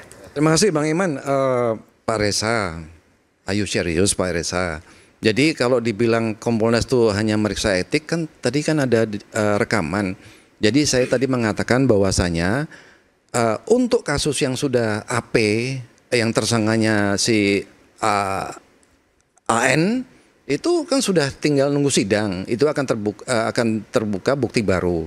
Kemudian yang meninggal FA tadi, itu karena narkoba, itu saya minta supaya diteruskan hasil otopsi dengan keterangan saksi, si AP tadi, Putri tadi. Kemudian nanti ada sidang kode etik, 4 orang ini yang tadi dibilang Bang Rasman tanggal 7 atau tanggal berapa, itu akan terbuka bukti baru Bang. Oknum Polri tadi. Benar, apakah ini pemerasan? Pemerasan itu diawali dari permintaan mereka dengan powerful tadi, atau usulan dari si tersangka akan terbukti. Kalau ini nanti misalkan apakah pemerasan atau penyuapan, yang kalau penyuapan mengarah kepada gratifikasi korupsi, ini harus dilaksanakan, termasuk yang penemuan senjata tadi Bang.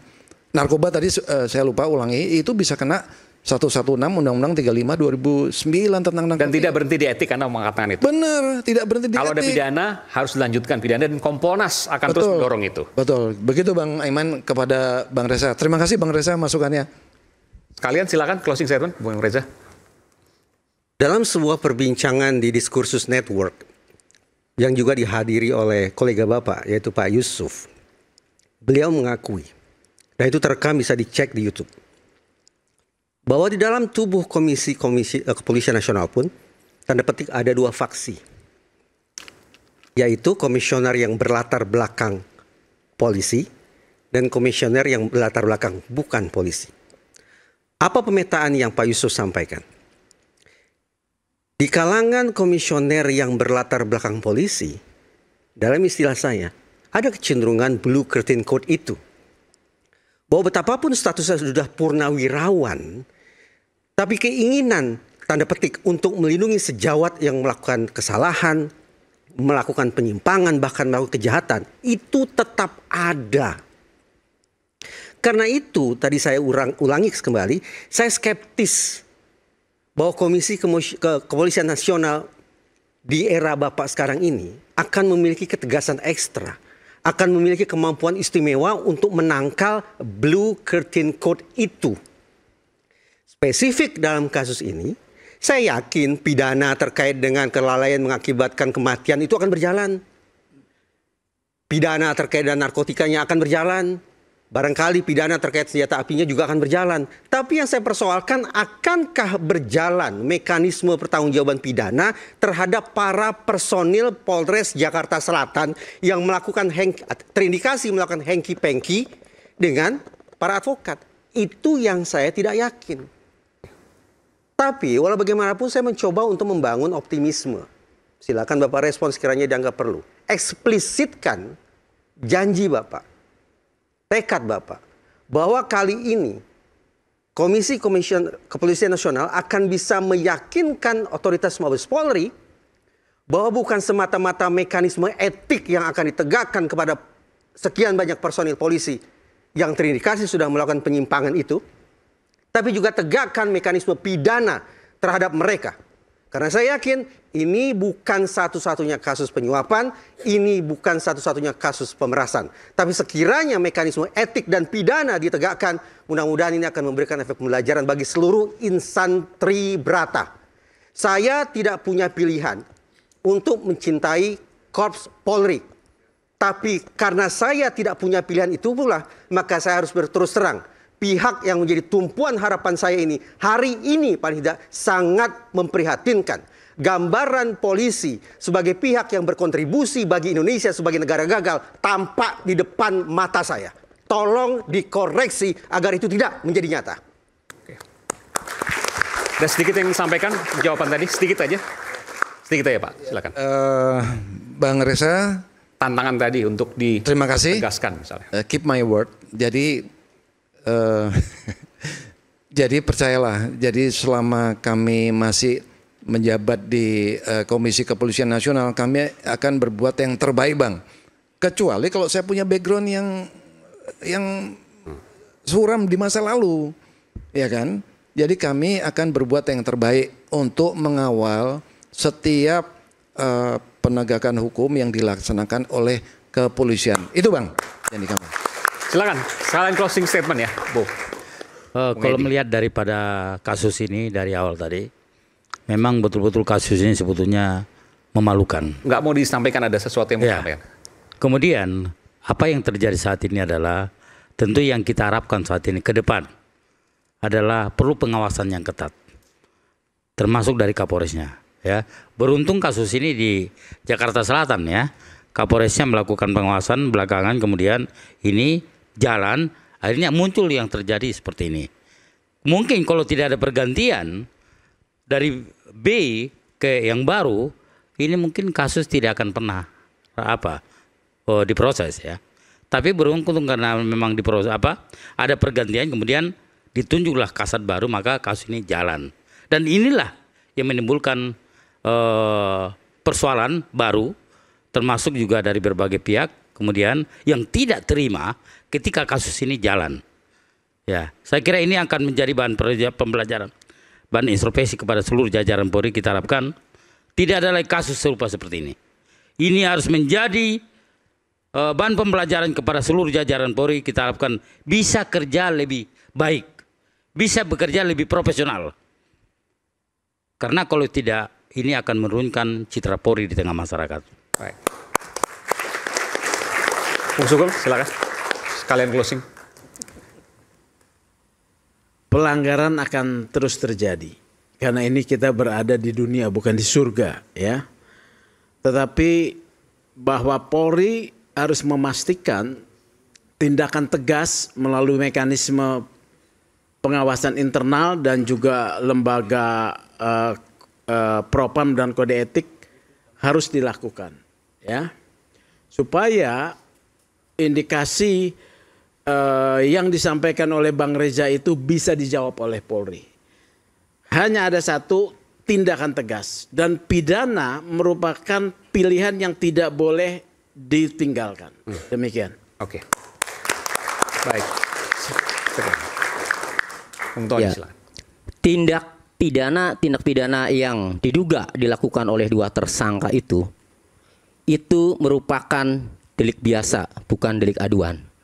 Jadi meski ada perdamaian dengan klien kami, ya, maka tetap proses hukum itu harus dilanjutkan. 300 juta tidak berarti apa-apa. 300 juta itu nanti akan kami sampaikan di depan hakim dan itu diakui. Tidak menampik perjanjian itu, tetapi yang akan memutuskan itu nanti hakim. Apakah itu berdampak kepada meringankan atau bagaimana, itu nanti hakim yang memutuskan. Tetapi untuk memenuhi rasa keadilan dan untuk menyelamatkan citra Polri, pastikan semua dugaan tindak pidana yang terjadi, ya, yang melanggar pasal-pasal yang tadi saya sebutkan, pastikan semuanya berjalan sampai ke pengadilan. Itu satu cara untuk menyelamatkan Polri, khususnya kasus ini. Oke. Rasman, silakan. Baik, di closing statement ini saya banyak sepikiran dengan Bang Dr. Reza Indragiri. Saya turut mendukung Pak Arief. Sejatinya saya banyak ditanya, sebagaimana yang ditanya oleh Saudara Tony. Ternyata kasus yang dilaporkan terhadap Saudara Rasman itu lanjut sampai pengadilan. Itu buktinya bahwa saya berdiri tegak di tengah untuk Polri. Ada yang negatif, ada yang positif. Nah, poin hari ini saya ingin katakan bahwa untuk Kompolnas harus benar-benar bertaji, Bang. Harus benar-benar bertaji. Kenapa? Karena sengkarut yang ada di dalam tubuh kepolisian sulit diobati secara internalisasi. Itu Bang Reza. Karena itu saya sampaikan, saya yang berdiri tegak pun teriak-teriak bagaimana Polri harus didukung. Mengalami hal yang sama, Bang. Di Sumatera Utara, Bang. Kasus sudah diperintahkan laporan saya sendiri untuk dijemput paksa oleh Dirkrimsus. Ternyata kasus dia tidak lakukan.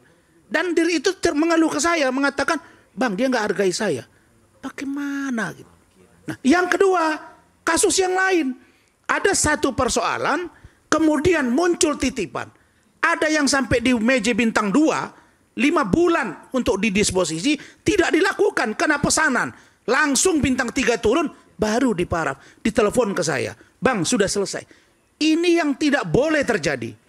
Jadi sulit bagi kita memang, kalau polisi tidak berbenah, berdiri tegak buat mereka, Bung Aiman, akan menjadi sangat sulit. Karena kita akan dicemooh orang. Karena itu saya berharap Kompolnas, kalau ditanya hati saya, seyogianya Kompolnas ini tidak perlu harus ada Menko Polkam, Bang. Langsung independen saja. Supaya dia langsung direct. Tapi kalau masih ada menteri di atas, oke. Kita percaya Pak Budi Gunawan sekarang pimpinan Abang. Maka lewat masukan dari Pak Arief, tolong agar Polri sekarang berbenah. Meskipun ada yang positif. Apa yang positifnya Pak Sigit adalah dilakukan banyak PTDH. Pemberhentian dengan teriak dengan hormat. Artinya ada respon yang cepat. Tetapi untuk target presisi menurut saya perlu pembenahan yang luar biasa. Kalau begitu Kompolnas, kita-kita ini IPW, Bang Reza, dan media-media mengawal agar Polri benar-benar menjadi pelayan, pengayom bagi masyarakat Indonesia. Terima kasih. Baik. Masih ada Bung Romi. Bung Romi, saya sapa Anda. Masih ada? Masih bergabung?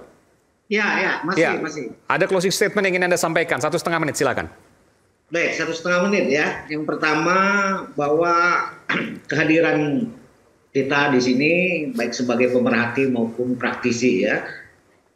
Jadi saya agak sedikit koreksi apa tadi yang disampaikan oleh Kang Tony. Selaku praktisi kita harus konsisten bahwasanya apa yang sudah menjadi kepentingan dari klien kita harus tetap itu menjadi materi ke depan ya. Jangan kita mengaku sebagai praktisi membela kepentingan menjalankan kuasa hukum dalam kepentingan klien kita, tapi kita bertindak selaku pemerhati. Jadi kita konsisten bicara by data, karena banyak data-data yang mungkin saya harus buka, tapi momentum ini tidak memungkinkan. Selaku praktisi, mungkin kita bicara bahwa selaku advokat kita melihat perkara ini secara subjektif, kemudian menyimpulkan secara subjektif, itu pendapat para ahli, ya. Jadi jangan lagi kita selaku praktisi bertolak belakang. Itu saja yang perlu saya sampaikan. Closement ini. Iya, saya tanya, ini proses perdatanya, gugatan atas apa yang sudah diberikan kepada oknum-oknum polisi tadi masih terus berjalan? Terus berjalan, ya. Terus berjalan, kami selaku kuasa hukum dari para tersangka akan terus mencari keadilan. Rencananya dalam waktu dekat ini juga kami akan melaporkan tindak pidana korupsi, ya, tindak pidana korupsi atas para pelaku ini, ya, supaya pidananya maksudnya, ya? Ya, pasal 12A, ya, tentang penyuapan, ya. Berapa orang yang dilaporkan? 5 orang ini termasuk juga Kapolres, ya. Ini Bung Sugeng katakan, berarti klien Anda kan ada dong, kan kalau ada suap ada penyuapnya. Ya, apapun itu resikonya kami sudah siap, klien kami sudah siap, ya, untuk membuka, ya, sekaligus memberikan edukasi kepada masyarakat. Jadi ini buka-bukaan nih, ya? Buka-bukaan. Baik. Ya, maaf, tadi saya katakan juga ke Bang minta status justice kolaborator, Bang Romi. Baik. Justice kolaborator. Ini kita tunggu. Kapan akan dilaporkan, Bung Romi? Bang Arif, saya sepakat memang kita tidak boleh bersaudara kepada polisi, tapi di sini kita melakukan penegakan hukum, memberikan rasa keadilan masyarakat. Kenapa saya katakan bahwa ada dugaan keterlibatan Kapolres? Karena pada saat P21 tahap 2 itu klien kami menghubungi Kapolres. Untuk meskipun tadi sudah dibantah oleh Bung Rasman yang mengatakan ke Kapolres, ya. Ada, boleh silakan cek, kita bicara baik bukti. Nanti kita akan lihat di pelaporan. Kapan akan dilaporkan, Bung Romi? Semuanya ini. Itu ya, dalam waktu dekat ini kami akan melaporkan tindak pidana penyuapan ini, ya, pasal 12A tentang tipikor, ya. Baik, kita akan tunggu nanti, Bung Romi, ya. Baik. Terima kasih Bung Romi Sihombing. Itu saja yang bisa saya sampaikan kepada publik yang menyaksikan pada malam hari ini. Baik. Terakhir saya berikan kesempatan pada Pak Radiman dan Ibu Nur. Silakan kalau mau sampaikan. Terakhir. Mungkin Anda ingin menyampaikan doa atau apapun pada Ananda dan lain sebagainya. Silakan. Sebelumnya saya terima kasih udah diundang di acara ini, Pak. Saya cuma mau menyampaikan, ya, mudah-mudahan kasus ini cepat selesai, itu aja, Pak. Anda ingin semua ini terungkap, ya? Iya, benar, Pak. Jangan sampai ada yang berhenti. Iya, itu aja yang ingin saya sampaikan. Anda kalut waktu itu, jadi Anda tidak tahu apa yang harus dilakukan. Nggak tahu sama sekali, Pak. Baik, Ibu Nur silakan.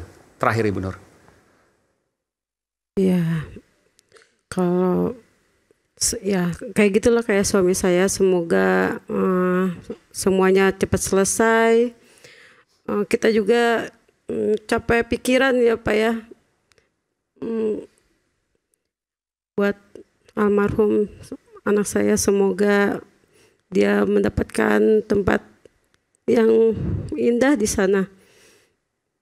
Ibu cuman maafkan Ibu yang belum bisa membahagiakan Teteh. Dan Ibu juga maaf, bukannya Ibu menukar nyawa Teteh sama uang. Nggak mau sebenarnya.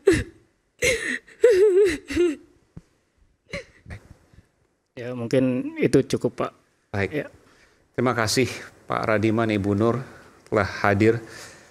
Dan tentu bela sungkawa kami terhadap Ananda dan juga keluarga Ibu. Semoga ada cucu Ibu, ya, anak dari almarhumah yang ditinggalkan, bisa kemudian menjadi orang yang berguna bagi bangsa dan negara, yang kemudian juga nanti berbakti pada orang tuanya, masih ada bapaknya, dan juga pada kakek dan neneknya juga. Baik, terima kasih Pak Radiman, Ibu Nur. Dan pemirsa, institusi penegak hukum dinilai harus berbenah diri, Polri, jaksa, dan juga hakim. Mereka lah garda yang berjanji mengayomi, melindungi, dan selayaknya memihak keadilan tanpa syarat. Dan bagi mereka yang dimabukkan keserakahan, adili sebagaimana hukum berdiri untuk semua. Saya Aiman Wicaksono, sampai jumpa di Rakyat Bersuara berikutnya. Salam.